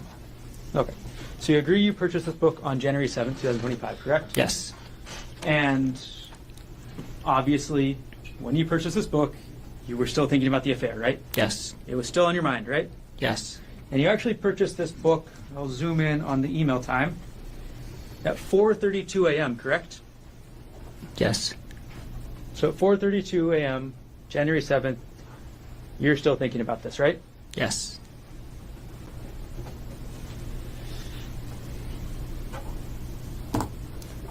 The same day, January 7th, 2025, at 6:59 a.m., you go back into your JPR, Jesse Patella Ray, divorce folder, correct? I have no recollection of going into the divorce folders from my previous divorce during this time. Again, no recollection? No recollection. We're going to publish dates 113 at page 3. Can you take a look at that? Yes. All right. So this is a file name 2012 412 Ghent plane ticks, correct? Yes. The document we're talking about is a plane ticket to go to the city of Ghent in Belgium, correct? Yes. And that's a trip that you and Jesse Patella Ray took together, right? Yes. And as the metadata shows, the last access date and time, January 7th, 2025 at 6:59 a.m., correct? Yes. This one is not in the supportive documents folder, though, is it correct? Is it? No, it's in the same hearing folder, but it's a folder called Jesse Lived Extravagant Life. Jesse being the woman you were divorcing at the time, correct? Yes. You made a folder called Jesse Lived an Extravagant Life, right? That's correct. You were a little bitter at the time you made this, right? I was feeling a lot of emotions, I guess. I was mostly happy that I was getting divorced. At that time, we had, separated, and we were both, at that time, she was ready to get remarried, actually. And I was moving on, and I wasn't really feeling bitter, but the folder name is descriptive of what's in it, not of my feelings at the time, I guess I would say. Okay. You made the name on the folder, right? Yes, And you say it's descriptive of the documents inside, correct? that's correct. So that means the documents inside are your evidence of how extravagant your ex-wife's life was, correct? That's correct. Dr. Konig, isn't it true that this trip in 2012 to Ghent, you went with Ms. Patellaray? Yes. You guys went on that trip together, right? Yes. And it's in the Jesse Lived Extravagant Life folder, correct? Yes. Before I move on to the next date, do you want to take the break or no? Of course. You can go up until 12:30 if you just want to let you take the break, unless we should take it now. The next group has quite a lot. Okay. We'll take our break now. So, ladies and gentlemen, we'll come back at 1:30. We'll continue on. Leave your notebooks on the chair. Don't talk to anybody about this case. Keep an open mind. You know how to learn about this case outside. Have a good night. All right. All right. Let's jump ahead. Yeah, so I found Jesse's information. Still trying to track down a little bit more, but maybe when this is over with, I'll show you what I found.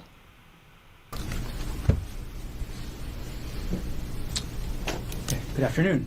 Good afternoon. I'm going to publish States Exhibit 115, page 1. All right, Dr. Konig, isn't it true that on January 9, 2025, at 9:10 p.m., you used the Microsoft Edge browser to log into Arielle's computer backup?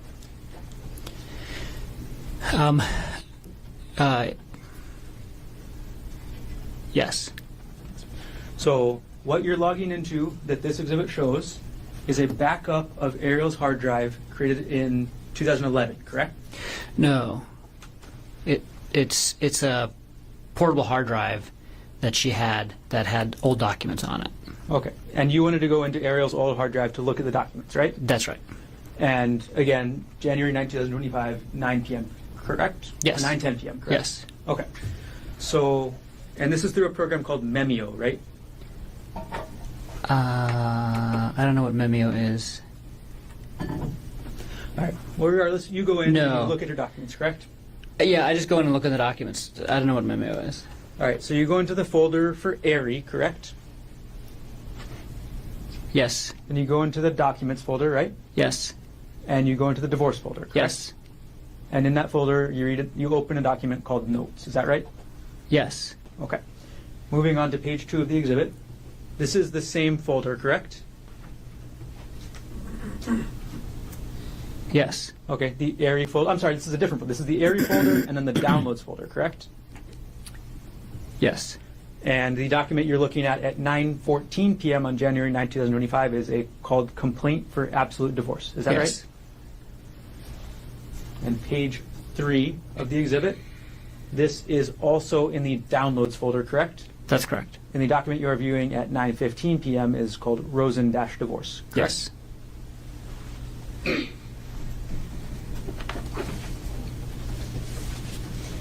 And again, these were all on Arielle's external hard drive, correct? Yes. On February 3rd, 2025, you go back to your prior divorce folder, is that correct? I don't recall that at all. Publishing States Exhibit 113, page 4. On February 3rd, 2025, you go back to your divorce folder from your prior divorce to Jessica Patellaray. Is that correct? I do not recall doing this at all. And this is, again, looking at the account statement from your father's account that you moved money into for your loan purposes. That's correct? It looks like it's the same credit card. I can't remember if it's the same statement date, but it's that same PK Chase Freedom credit card that we used to transfer a balance into to pay it down.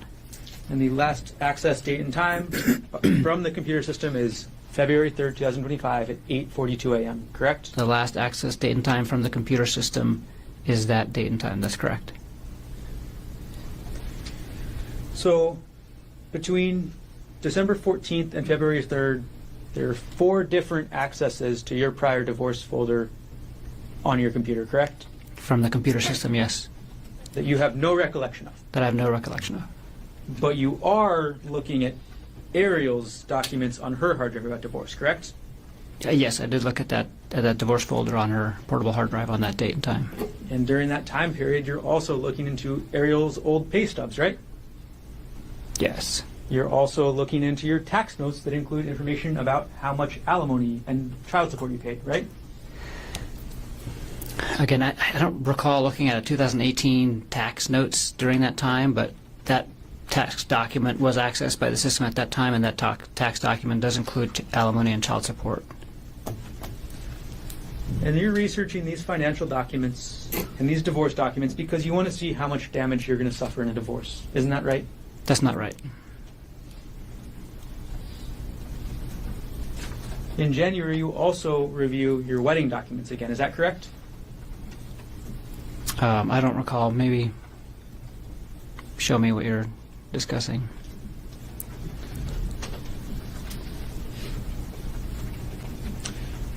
On January 22nd, 2025, you access your wedding spreadsheet again, correct? I might have. I don't specifically recall. Published dates 124 at page 11. The access date is January 22nd, 2025, correct? That's correct. And this is another spreadsheet with the same material we talked about earlier, correct? Yeah, that's another Guest list, right? version of the wedding spreadsheet. Yes. It's got your guest list on it, yes? Yes. It's got your task that each of you have to do. Yes. It's got the financials, right? Yes.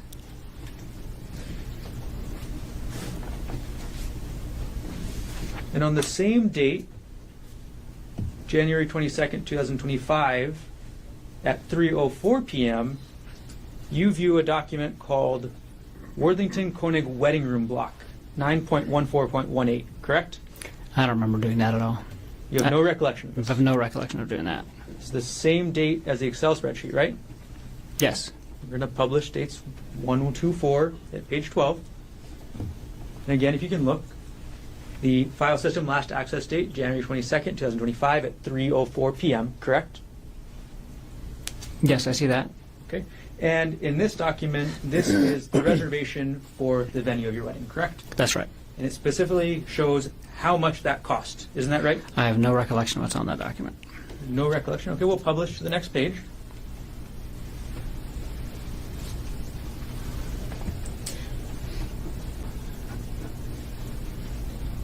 There's a table in the middle right here, isn't there? Yeah, and that's the guest room block, so that shows if our guests decide to stay at that hotel, what they would pay under the wedding rate for those 3 different rooms. We'll move on to the next page. This is basically rules that you have to follow, or what you have to decide Sure. what the rules are.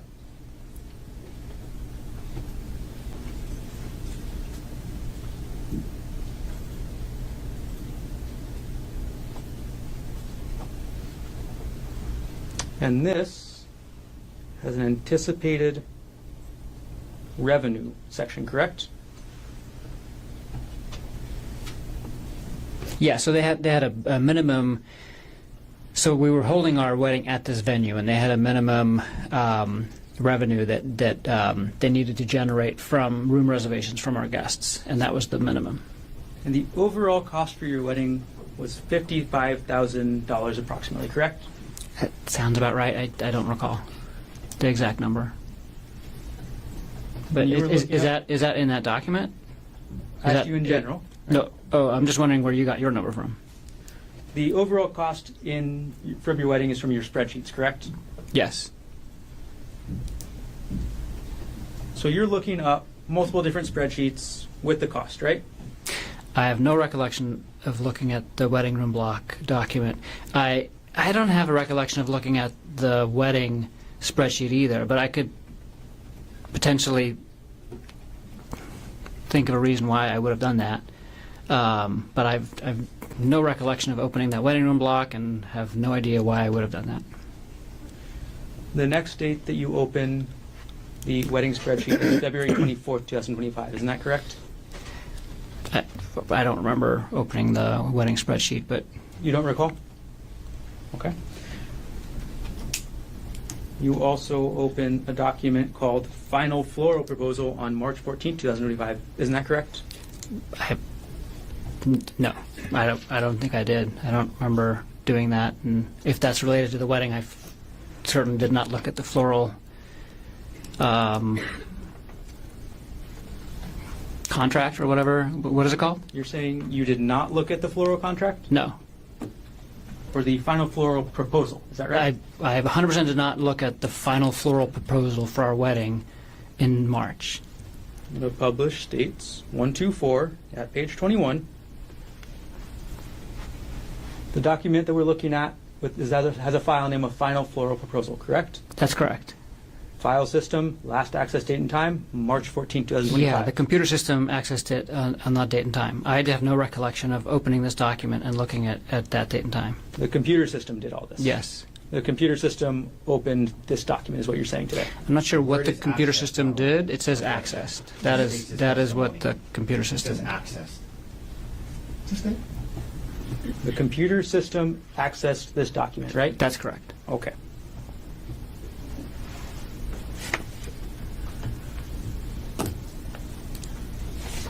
On January 22nd, 2025, you viewed a UBS portfolio detailing your and your wife's retirement accounts, correct? That's correct. And that was a statement from December 2004, correct? 2004? 2024, correct? Yes. So in December 2024, you get the UBS statement detailing how much you and your wife have in your retirement accounts. Is That's that correct. right? Yes. And you review that on January 22nd, 2025. Yes, I do remember that. And this is actually within a month of getting the statement, right? That's right. It makes sense to review the statement, within a month of getting it, right? Yes. Do you remember the figures in the statement? I do not. Would it help if we go through them together? Yes. Okay. States 126.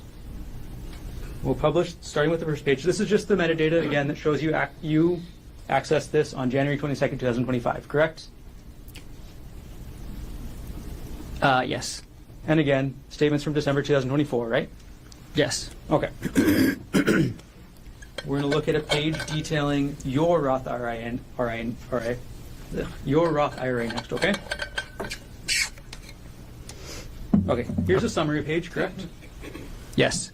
All right, and Gerhardt Konig, you have in this UBS account an Roth IRA value of $8,066.95, correct? That's correct. Arielle Konig has a Roth valued at $74,974, correct? That's correct. Arielle Konig has a second IRA valued at $164,500.76, correct? That's correct. For your account, that's a little over $8,000. Arielle is the sole beneficiary. Is that right? That's right. Anything happens to you, she gets 100%, right? That's right. For Arielle's Roth, the one that's about $75,000, you are the sole beneficiary, right? That's right. Anything happens to Arielle, that money goes to you, correct? That's correct. For Arielle's IRA, valued at $164,000 approximately, you are also the sole beneficiary, correct? That's correct. Anything happens to Arielle, that $164,000 goes to you. Is that That's right?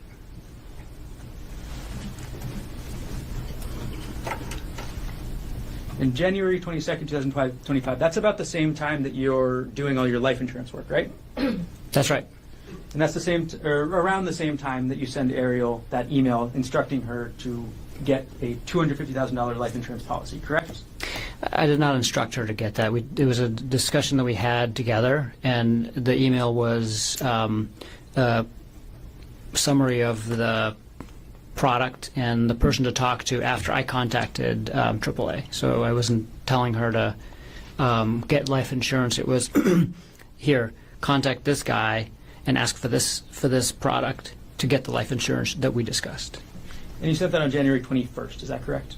I don't recall the exact date, but that sounds like it's the right date. On February 4th, 2025, you viewed a May 2022 pay stub for Arielle, isn't that correct? I'm sorry, say that again? On February 4th, 2025, at 2:29 p.m., you viewed a May 2022 pay stub for Arielle, correct? I have no recollection of that.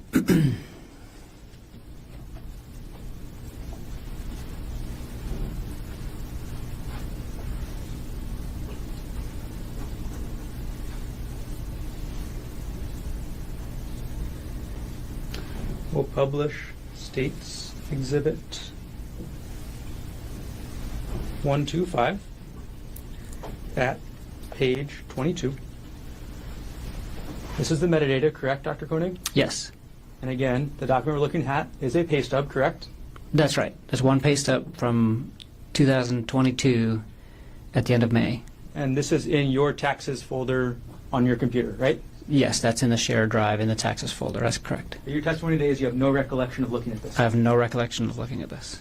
And the information contained in this pay stub is only the amount Arielle got paid that 1 month, For right? that 1 month, correct. Yeah, it doesn't make any sense that I would have looked at 1 month of pay stub data from 2 years ago at Wouldn't that make time. any sense, right? It would not.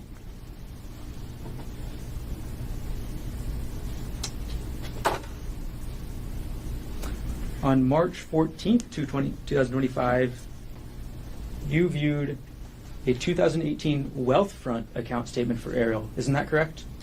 I don't have any recollection of that. It's published States Exhibit 125 at page 24. Now, again, this is about a 2018 statement, correct? That's correct. And this is a statement for an account, a retirement account, or sorry, an investment account belonging only to Arielle. Isn't that correct? Yeah, but I don't even think she still had it at this point in time. So this was a. Objection, non-responsive. Yeah, I have no recollection. I have no recollection of looking at this document. Ask the question again. This document is from 2018, correct? That's correct. And again, no recollection. No recollection.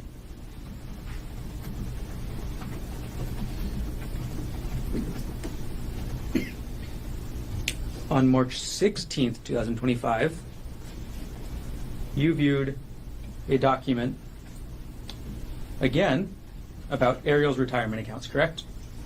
I don't have a. I might have.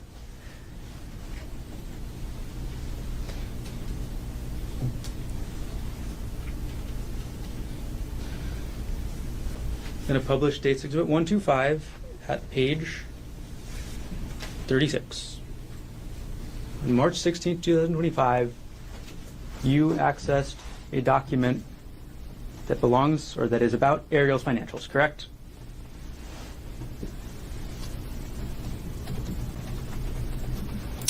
This is on my desktop. I don't know what's in that document. So this document isn't actually even in your taxes folder, right? Right. This is on my desktop. Meaning every time you open up your desktop, you see this document, right? No, I have probably 3 dozen different random documents that just tend to collect on my desktop. If I copy something and email it, sometimes I put it on my desktop for, during that time. I was not aware that this was on my desktop. I'm sure it was. That's the location of it, and I don't remember. I don't remember what this document is at all. This document is again from 2022, right? That's correct. And this is showing how much Arielle had in her Westinghouse retirement account in 2022. Is that right? I can't answer that unless I can look at the document. We'll publish the next page. This is a similar document to one that we viewed this morning, right? Yes. Okay, and it tells you in the top right, which I'll zoom in on, how much Arielle had in her retirement account as of a certain date, correct?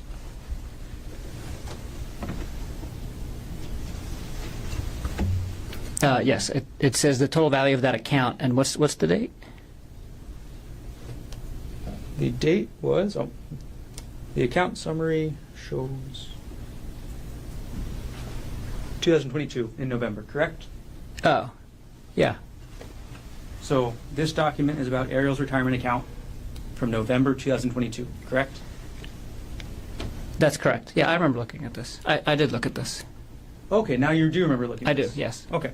And November 2022 is a couple years before March 2025, correct? That's correct. It's 2.5 years, right? Yes.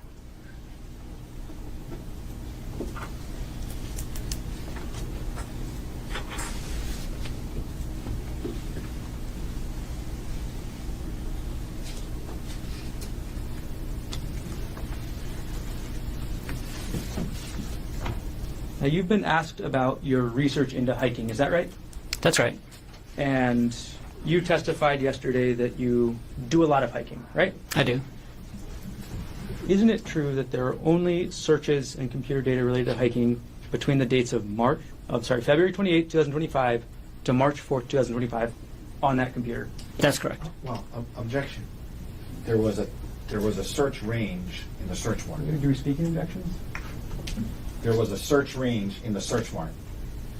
This question was about the entire computer. Approach.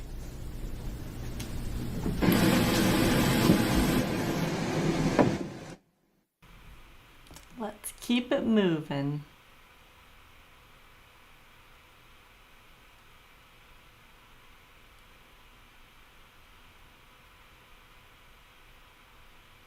Maybe. Hiking from your computer is for those 5 days, correct? That's correct.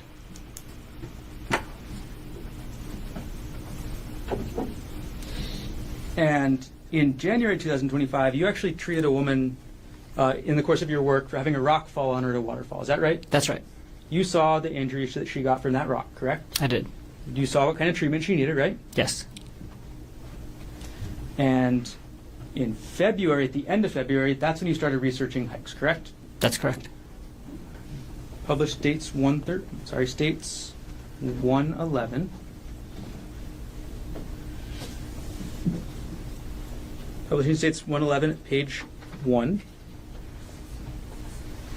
On February 28th at 2:55 p.m., you searched Maui secret hikes, correct? I did. Then on the same date at 3:13 p.m., you searched secret hike Waikamai Falls, correct? That's correct. Then a couple minutes later on the same day, you move on to Oahu, correct? Yes. And you search best Oahu hikes, right? That's right. And by this time, you know that you're going to be taking, or you've discussed this Oahu trip with Arielle, correct? Yes. And the start of your search for Oahu is best hikes Oahu, right? That's right. And then you go to a website called alltrails.com, correct? Yes. And you filter to Hawaii first, right? Yes. And then Oahu, correct? Yes. And the title of that website is the 10 best trails and hikes in Oahu. That's right. Okay. The Palipuka Trail is not in those 10 best trails, is it? I can't remember, but I don't think so.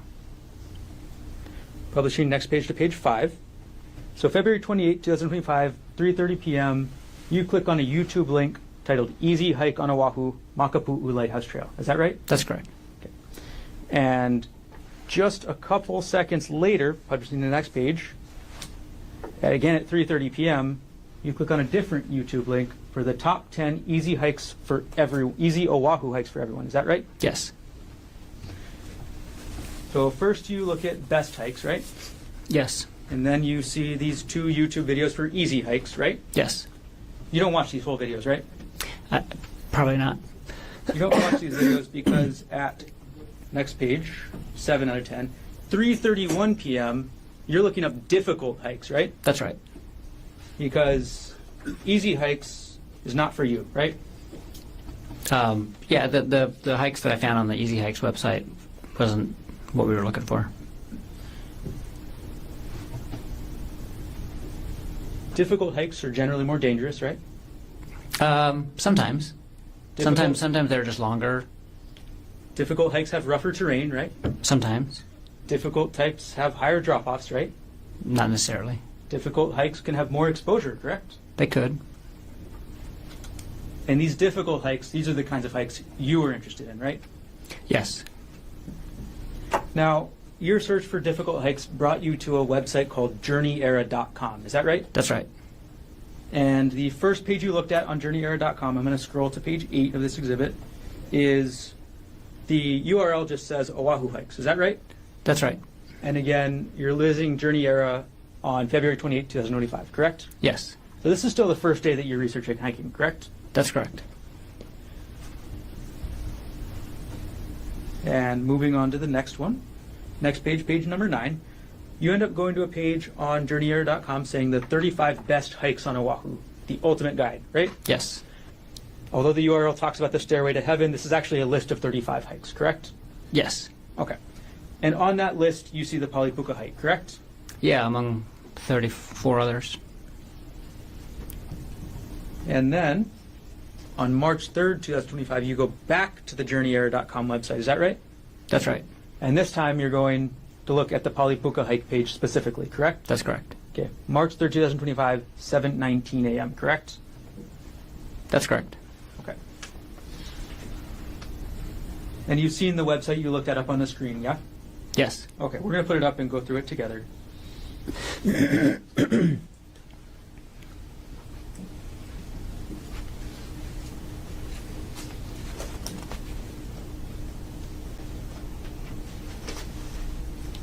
All right, this is the front page of the website, right? Yes. All right, we're going to go to page 2. When you read this, you saw that sentence that says, the Poly Lookout itself is a popular tourist spot, but 99% of visitors to the lookout don't hike. They just look over the valley. You saw that sentence, right? I'm sure I did. Yeah. And then you saw the page that describes the hike, isn't that right? That's right. You read the description? Yes. So you read the description that says, the hike isn't necessarily dangerous, but much of the path is on the edge of a huge drop-off. You read that, right? I'm sure I did. And you read the sentence that says, does that make it dangerous? You decide. I'm sure I did. I remember reading this whole article. So you remember reading the whole article? Yes. You remember reading the part that says that the hike spits you out on the edge of a cliff with a huge drop-off. If it says that, then I read that. You remember looking at this picture of the hike, right? Yes. And you see this picture, and this is what you want to do. Yes. This is the hike you want to take Arielle on, right? Yes. Next page.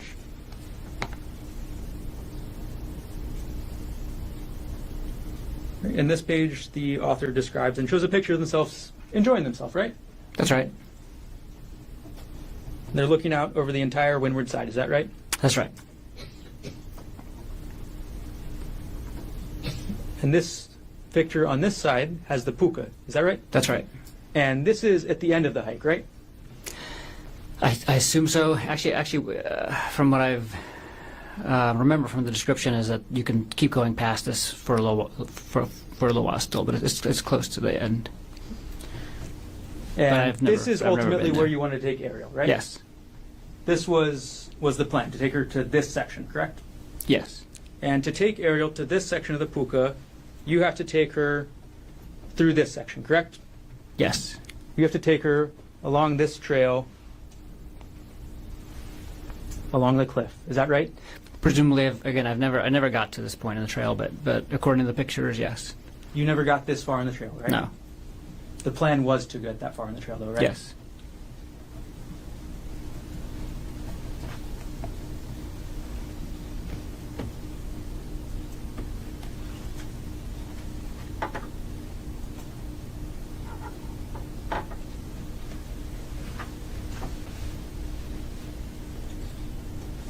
And then you saw the end of the article. Sorry, I'll put it back up. You saw the end of the article where it gives you advice, right? Where it says, be safe going down and take it slow, as it can be slippery and the drop looks very unforgiving. Yes. You read that, right? Yes.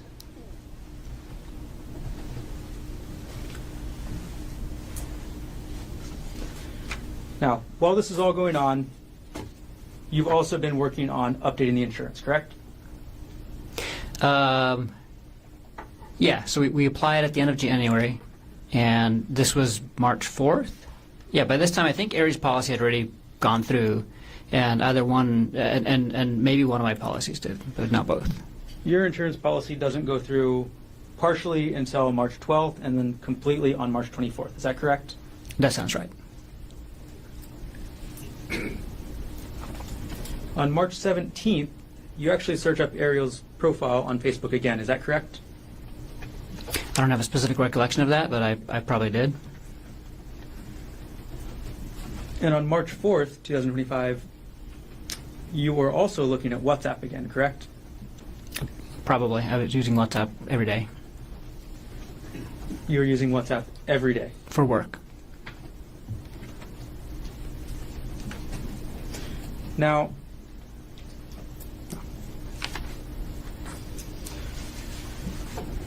okay. And you testified yesterday about your work bag and the medication that was in it, right? Yes. Okay. And you testified that your work bag is used for when you're on call, correct? That's correct. And you testified that you normally keep medication in there to provide if it's a rush situation, right? Yes. And the medication that you keep there can be dangerous, correct? That's correct. The medication that you keep in that bag can kill somebody, right? I'll have to look at the medication that's in there, but a lot of the medications that I use at work can be lethal if not given appropriately. Well, it's published States Exhibit 98. Can you see the vial on the bottom right of this bag? Yes, I can. Do you need me to zoom in so you can read the label? No, I know what that is. The trade name of this drug is called Diprivan, is that correct? That's correct. The actual name of the drug, or the scientific name, is called propofol, correct? That's correct. Propofol is one of the main drugs that actually, I'll use a non-scientific word, puts you to sleep during anesthesia, correct? It's a very common drug that we use to initiate and sometimes maintain anesthesia. Propofol is rather famous, right? Yes. Propofol is the drug that killed Michael Jackson, is that right? That's right. You've heard of that story, of course? Yes. Okay. It is not a controlled substance, that's correct? That's correct. Okay. And you actually have a controlled substance license yourself, too, right? I do. So you can carry more dangerous drugs than propofol, correct? Yeah, I don't think I can. I think because my controlled substance license doesn't allow me to dispense; it just allows me to administer. And so, all of our controlled substances are controlled at all of the locations where we work. And so we have to check them out and check them back in, and then document all of the vials that we used during the day. I've never taken controlled substances home. I would never. It's not something I want to get into. So I don't even know if it's allowed under my license, but I can administer it.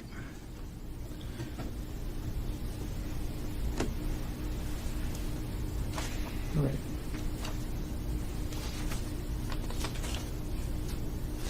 Now, let's take this exhibit down, and let's talk about March 24th, 2025. It was a normal morning, right? Yes. You and Arielle weren't fighting when you woke up at the hotel, correct? No. You gave her that birthday card, right? Yes. And then you and Arielle go to the bakery and get breakfast, correct? No, we went and got breakfast in the hotel. Got it. And then you go to the bakery to get coffee, right? Coffee and pastries, yeah. And then you and Arielle head out in your rental car up to the Poly Puka, is that right? That's right. You drive up the Poly Highway, right? Yes. And you park in the parking lot at the Poly Lookout, correct? That's right. Okay. And you knew from your research into this hike that 99% of the people up at that lookout would not be going on the trail, correct? Yeah, I didn't know the actual amount, but I knew the lookout was popular and the hike was less popular. And that actually said 99% versus 1%, right? Where did what say? The the Journey Ear article. Oh yeah, that did say that.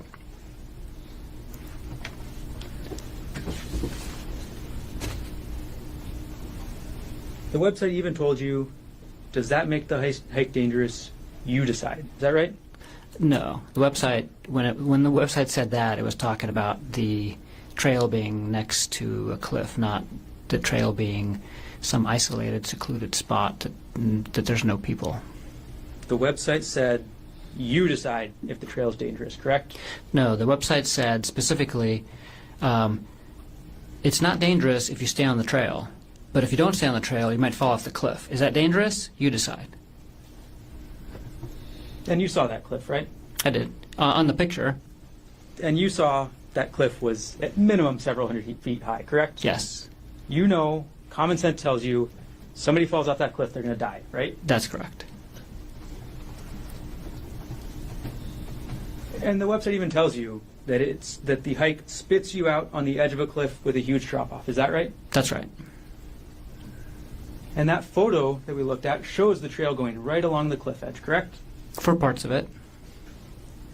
And this is the hike that you wanted to take Arielle on for her birthday, right? Yes. You wanted to go through the start of the hike, correct? I'm sorry. Can you say that again? You wanted to do more than just start the hike, correct? I wanted to do more than just start the hike. That's correct. You wanted to do the whole hike, is that right? That was the plan.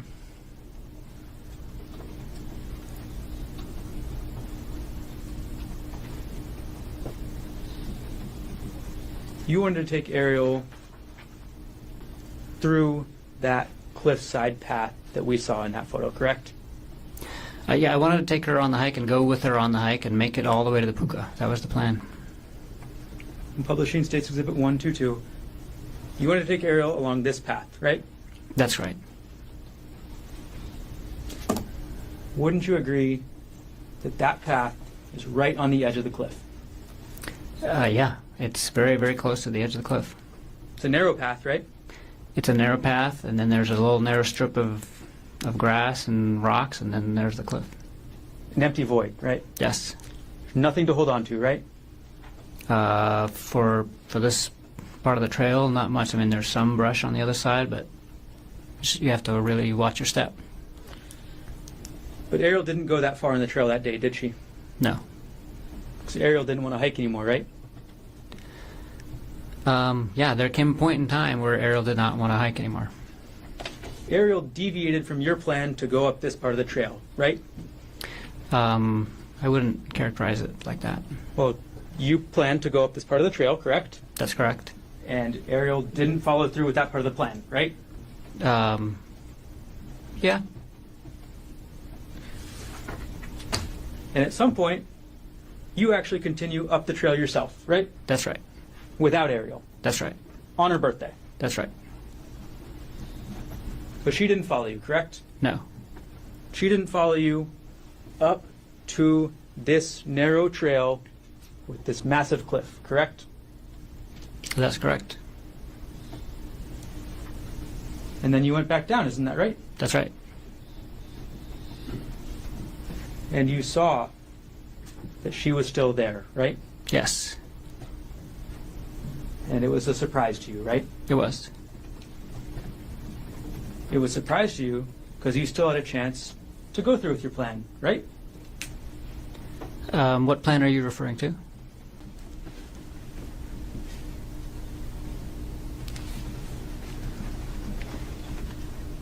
It was a surprise because you still had a chance to go through with your plan to push Arielle off the cliff. Isn't that right? That is not right at all. The area where you and Arielle ended up still had a massive cliff next to it, correct? Yes, The area where you took the selfie had a massive cliff behind it, correct? that's correct. It would work just as well as the area in this photo to push somebody off, correct?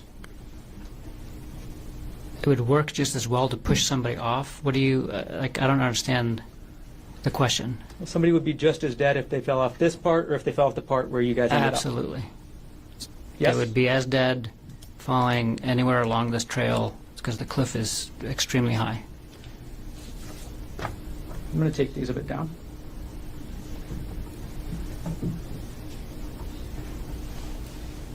Before we get to the final parts of the trail, you testified this morning and you said, please do correct me if I'm wrong here, that you were not sexually demanding of Arielle. Is that correct? That's correct. That is your testimony. Yes, You and Arielle went to couples counseling, isn't that correct? that's correct. And when you went to couples counseling, you testified about the counseling yesterday, right? Yes. Can we And approach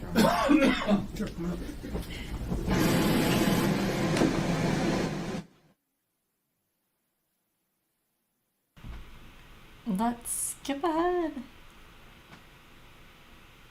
Not that much longer.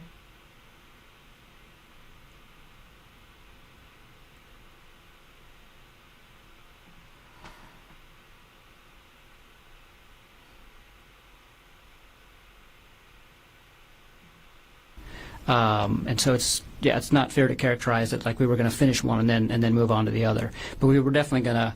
She said, we're going to basically let's prioritize talking about the issues that she brought up first. Gerhardt, are you okay with waiting to address a lot of the issues to do with the affair until later in therapy? And I said, absolutely.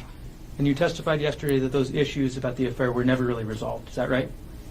No. Yes, that's right. So, talked about Arielle's issues, and the issues you brought up were never resolved. Correct? I'm sorry. Ask that again. The first priority was Arielle's issues, the intimacy issues. Correct? The first priority was Ariel's issues, and intimacy was one of them. And then your issue, the emotional affair, was never addressed. Correct?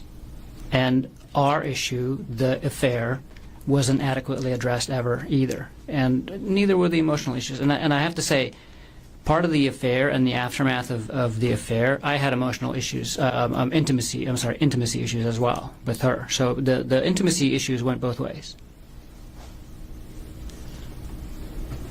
And when we... I'm going to ask my next question. Go ahead, sorry.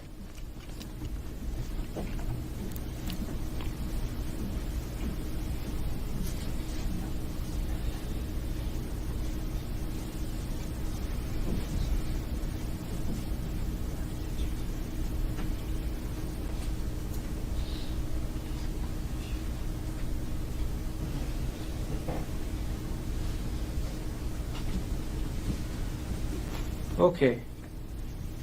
Let's go back to the hike, Dr. Konig. Okay. March 24th, 2025, you testified about the hike yesterday, correct? Yes. You testified that you and Arielle had a massive argument, right? Yes. You testified that on her birthday, Arielle brought up a subject she knew would upset you, right? I'm sorry. You didn't testify to that, but that is what happened, correct? That is what happened, yes. You testified that Arielle brought up that she wanted to go back to work and speak to Jeff Miller again, correct? She was still working, so she wasn't trying to go back to work. She wanted to start traveling with him again. And your testimony is that this is what Arielle decides to bring up on her birthday trip with you, right? Yes. And that she decides to bring this up on the Palipuka Trail, right? That's where she brought it up. That's correct. So you testify that you have this argument, you separate, and then you come back together, right? Yes. You take this selfie right by the cliff, correct? Yes. And then you testified that Arielle pushed you, right? Yes. And you testified that you could barely hold on, right? I almost went off the cliff. And then you turned around and you testified that Arielle was 5 to 10 feet away, right? By the time I turned around, she had backed away, and she was not. And yeah, that was part of why I was concerned that that was a shove and not a accidental thing. And then you approached her. You went towards her. I did. So you think you about get pushed off a cliff, and then you go 5 or 10 feet to get to Arielle, right? I moved towards her. That's correct. And then you say that Arielle pulled you onto the ground, right? That's correct. You're bigger than Arielle, right? Yes. You have at least, or at the time of the offense, or at the time of the incident, you had at least 20 pounds on her, right? Yeah, roughly 20 pounds. You're stronger than her, right? Probably. You're a doctor, so you know that men generally are stronger than women, correct? Yes. It's just a scientific matter of testosterone, right? That's true. But you testify that Arielle managed to pull you to the ground, and she pulled you on top of her, right? That's correct. Okay. Then you testified that Arielle wouldn't let you go from on top of her, right? That's correct. You testified that she wrapped her legs around you, right? She wrapped at least one leg around me, yes. Yesterday you said legs, right? I think I said leg. It was at least one. And you testified that she grabbed your testicles, right? She did. And that she wouldn't let go, right? That's right. All this time, you were on top of her, right? That's correct.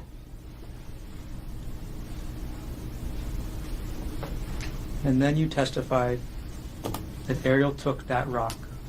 I'm going to grab Exhibit 2 right now.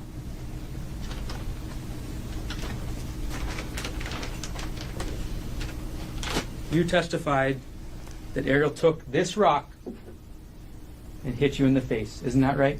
That's right. And you said the first hit, she got me kind of good, right? That's right. And you said she kept trying, right? That's right. And you testified you tried to start blocking it, right? Yes. And you testified she actually got a couple more hits in, right? Yes. So, but you don't know how many hits, right? No. One good hit to the side of your face, correct? That's right.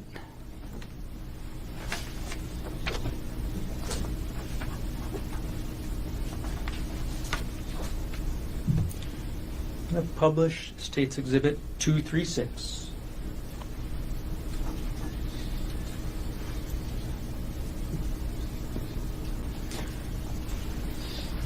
This is a photo of you from March 24th, 2025, correct? That's right. This is immediately after the police arrested you, right? That's right. This is the closest photo of you after Arielle hit you with this rock, right? That's right. And publish alongside State's Exhibit 1.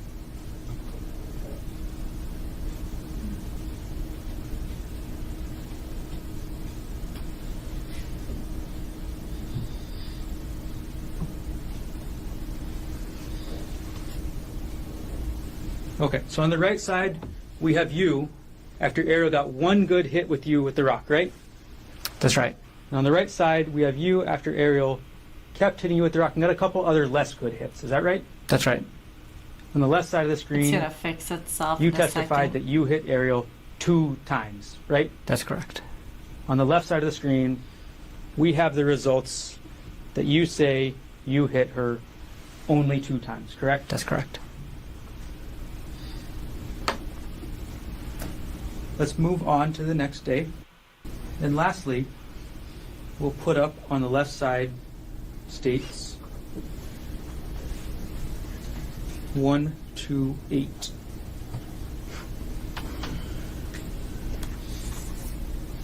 On the left side of the screen, that's Arielle on March 25th, 2025, correct?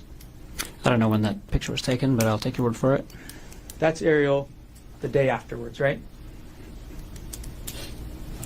Like I said, I don't know when that picture was taken, but I'll take your word for it. We'll publish on the right side States 239.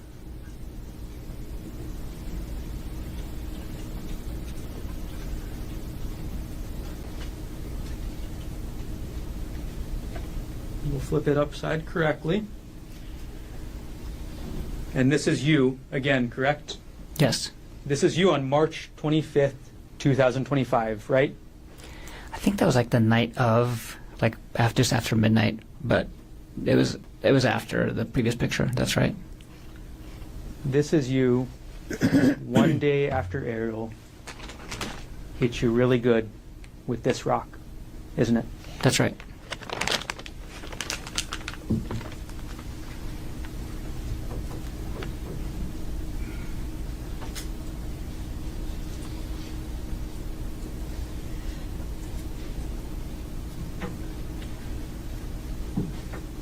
Take the recess. I'm sorry. Should we take the recess? That was a good time. Ladies and gentlemen, let's take our afternoon recess. Ladies and gentlemen, we'll get to it at 2:45. Leave your notebooks on the chair. All right.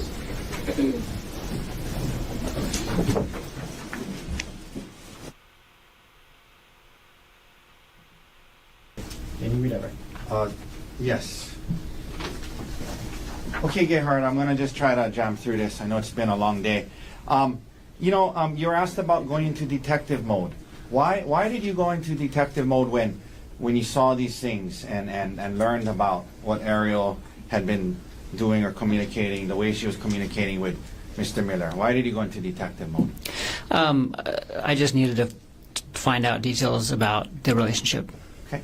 for you, it was something you were searching for information. She was obviously deleting things and trying to hide things, and I just wanted to understand what was going on, really. The extent of the Yes. relationship. You know, you were asked about the text messages from 12/1 that started, and that was a Sunday. Remember that? That's right. And you were asked about, well, it would say good morning, and then it went on throughout the day, Christmas lights, what you doing, all day long until good night. And you were asked that, you know, there was nothing sexual in there. Were you still concerned that on a Sunday your wife was communicating with another man all day long, Yeah. Yes. even though there wasn't? Move to strike the last time. Granted, last time's to restrict him. Did the text messages still concern you, even though the word sexual wasn't in there? Yes. Sustain. And move to strike the last chance. Granted. Were you concerned by the text messages on that Sunday between your wife and another man? Same objection. Sustain. That's legal. How did you feel about the text messages on that Sunday between your wife and another man? I was very worried.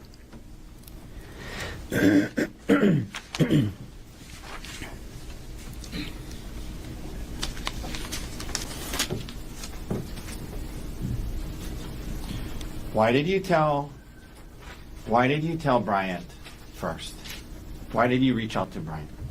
I reached out to Bryant because he was one of my best friends, and I needed advice, and I wanted to give him a heads up about what was going to happen on the trip. Okay. When you and Arielle talked about her quitting her job, what was your interest? My interest was for her to terminate her relationship and her contact with Jeffrey Miller. Were you going to be perfect? Were you okay with her getting another job? Absolutely. Was there a conversation about her looking for another job? Objection leading. Sustain.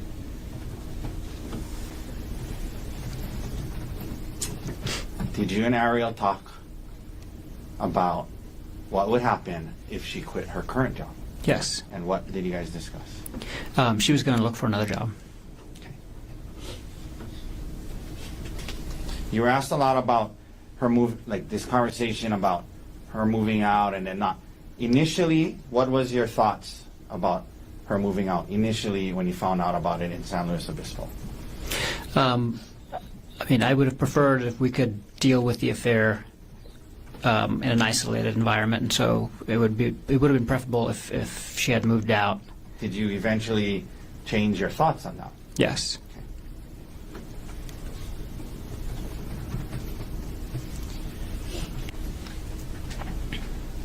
You were asked about monitoring her communications. Is there anything you learned in the audiobooks about that? Yes.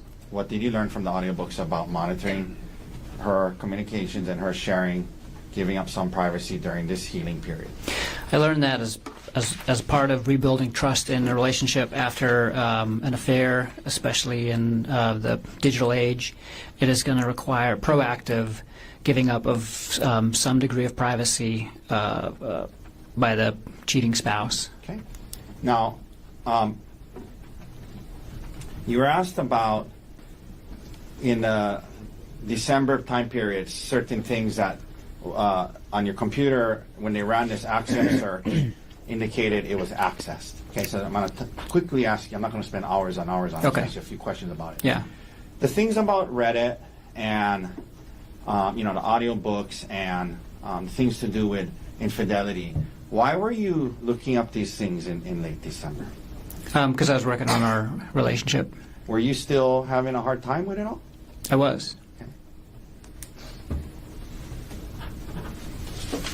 You know, I asked Detective E. Numa about how the search warrant, the computer search only pulled the terms, the relevant terms, and your name wasn't on there. Do you believe, like during this time period, you were also looking at your own financial?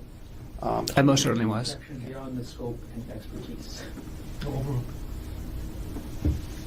Do you believe you were also looking at your own financials at that time? Yes, I most certainly were. But you heard Detective Inuma say that search only pulled the ones with her name, yeah? Yes, I heard that.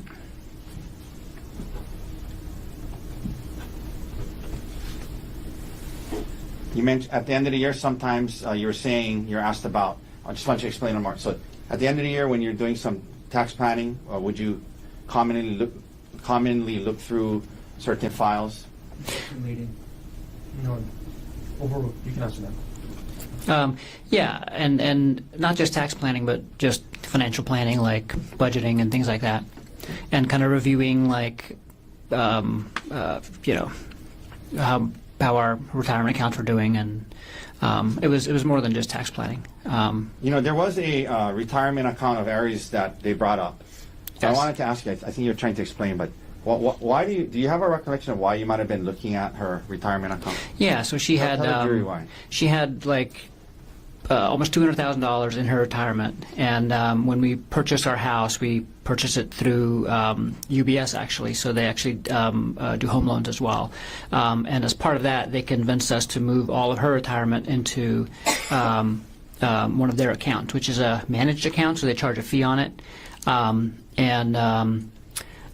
they wanted me to move my retirement account out of my account too when I terminated my job, but that was after we closed on the house, so we didn't end up doing that before we closed on the house. And I was glad because Aries' return at UBS was very poor for 2024, and so I was looking at her return in 2024 that she got at UBS, and I was looking kind of at historical data, and then I was also looking at her return that she used to get on the same retirement money when it was still held at Westinghouse, and it was part of the process to decide if we were going to switch her retirement account to a different account and provider to get a better return.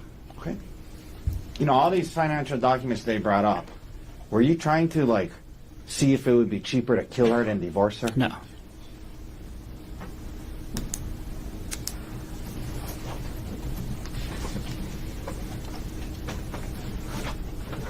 You mentioned Darvo and what that meant. Why did that term resonate with you? Oh, because so it felt like she was deflecting and then also blaming me for now the affair, and then also bringing up other things. And one of the threads that I read in Reddit talked about that idea, and then it used that acronym, and so then I was like, oh. What is this? So I looked up the acronym, and that's what it was. And so then I searched that acronym on Reddit to kind of get more information about people dealing with that specific issue. You were asked about the 2018 Word document about the 2018 taxes and about the child support and alimony. Well, we talked about this the other day, so just really quickly, what other information was on there? Oh, everything to do with our taxes. So, yeah, I don't know if you want to go into specifics, but... so it wasn't just alimony and child support. That's right.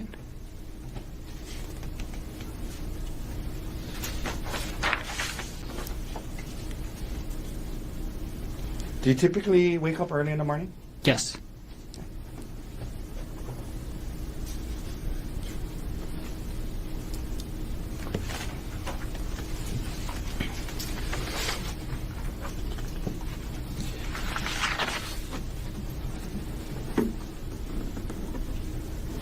You talked about this the other day, but after looking at the Palipuka on the website, what again?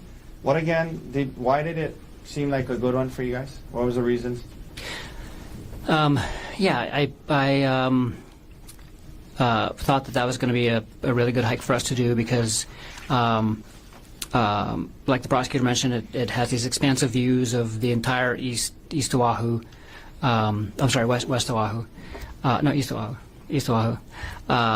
And that was kind of one of our goals, is to kind of explore the island but kind of see it, so we can get an idea of what the island looks like.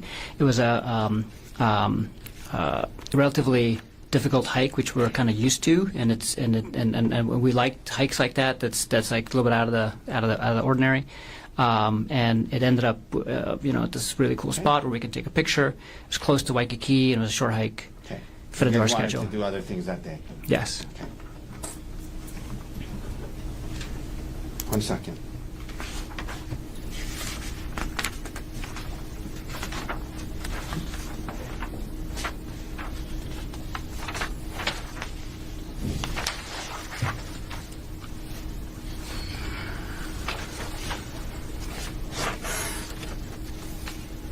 Now, you were asked about whether or not during the conversation when you confronted Arielle about the affair in San Luis Obispo, prosecutor asked you if at some point in that conversation you called her a lying bitch and a whore. You remember being asked that? Yes. And was this a long conversation you guys had? Yeah, I mean, I would say we had the conversation about the affair for the entire time we were in San Luis Obispo. But then that on first night, and off, you know. That first night, did that conversation get heated and emotional? It did. Okay. It did. Let me ask you this. It was just the two of you there, right? Oh, when yes. Yeah. And you were asked if you called her those names, and you wanted to tell the jury that you did. Yes. You could have said, no, I didn't call her that, but you wanted them to know that you did call her those names, right? Testifying. Sustained. You testified to this jury. Well, you admit that you called her those names. Yes. And then did the conversation continue, and did you guys try to work through it? Yes. Okay. All right. Thank you, doctor. That's all the questions I have for you. Any recross based on what was asked on redirect? Just a moment.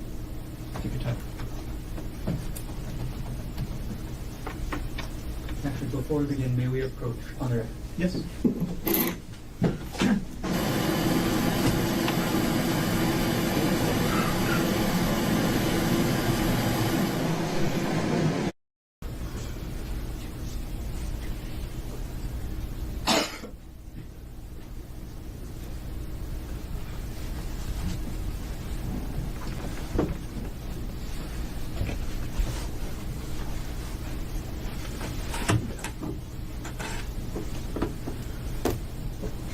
Dr. Konig, we're going to keep this very limited.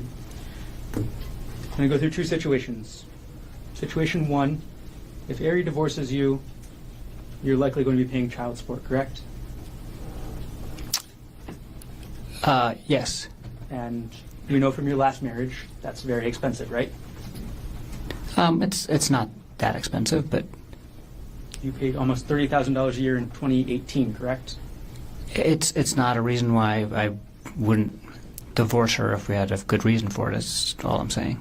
If Arielle divorces you, if she divorces you, you're likely the one that's going to be paying child support. That's correct? If we ended up getting a divorce, I would be paying child support. Correct. If Arielle ends up divorcing you, you don't get anything from her life insurance, correct? If Arielle, if we get divorced, neither one of us gets either one of our life insurances. Arielle divorces you, you don't get any of her retirement accounts, correct? If we get divorced, well, that's not true. I no. If we get divorced, Arielle might get some of my retirement account because my retirement account is much bigger than hers. The question was, if Arielle divorces you, you do not get her retirement account, correct? This is a question of law. It's not that's overruled. I know the retirement accounts are going to be. I know that retirement account division is part of divorce, and I know that there's a lot of things that go into that calculation.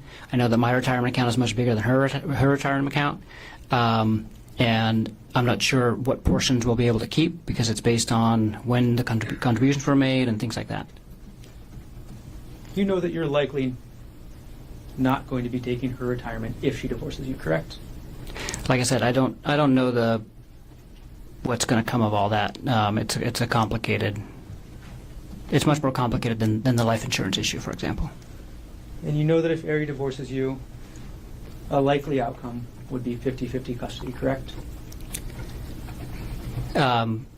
It depends on the circumstances of the divorce. You knew before March 24, 2025 that if Arielle divorced you, 50-50 custody is generally standard, correct? Yes, absolutely, and that's what I would have been advocating for. Second scenario, if Ari dies, you don't pay any child support, correct?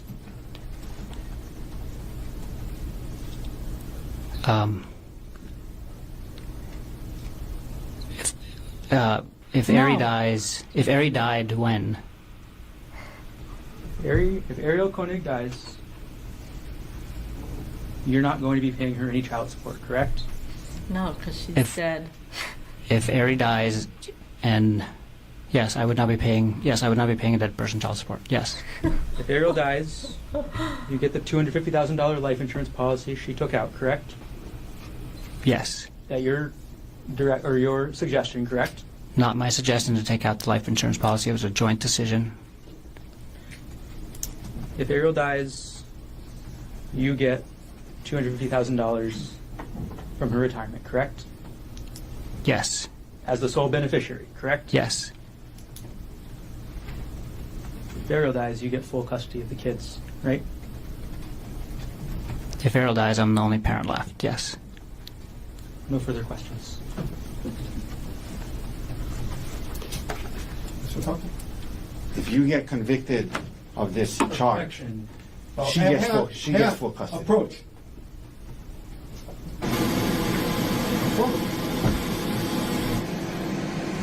They're just pissing off the judge.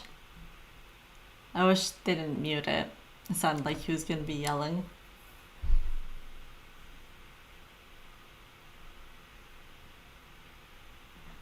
for 50-50 custody in the divorce? Absolutely.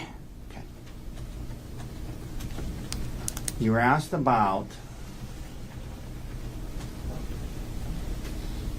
how if she died, you would have got $250,000. How much money would Arielle have gotten if you died? Over $2 million, including the life insurance and the retirement. Let's talk about that. How much life insurance did you take out on your life for her? $1.5 million. And that was in this January to March time period? Yes. During that time period, you decided to take out $1.5 million of life insurance on your life for her, right? Yes. You had more retirement than her? Yes. And if you died, that would go to her. Yes.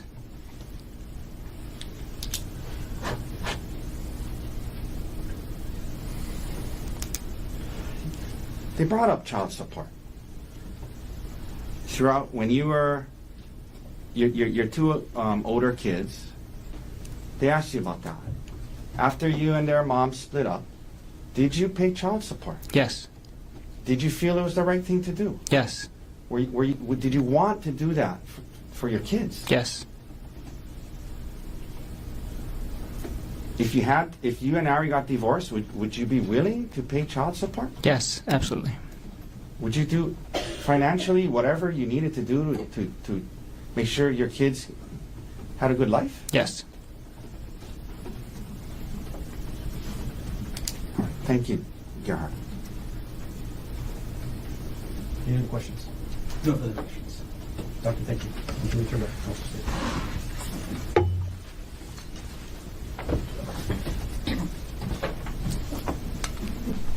Mr. Otake, does the defense wish to present any other evidence? Can we approach? Sure, come on.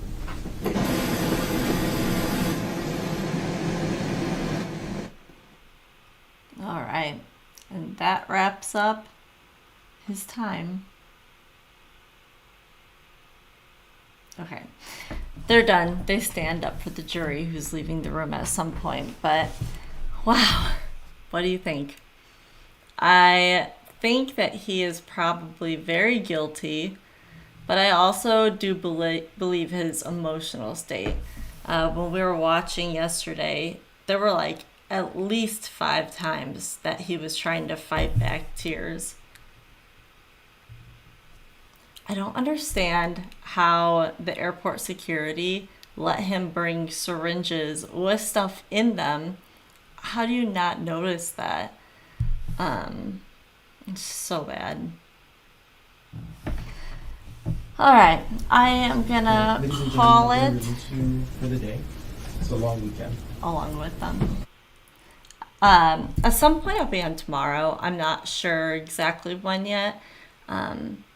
I actually am in communication right now to maybe get a couple of interviews. So I might do that and talk with people before I get on here tomorrow, but we'll be back with this trial. It starts at 4 my time. So I can't even imagine all the different time zones that are happening with people who follow my channel. All right. Thank you so much for watching, and I will see you tomorrow.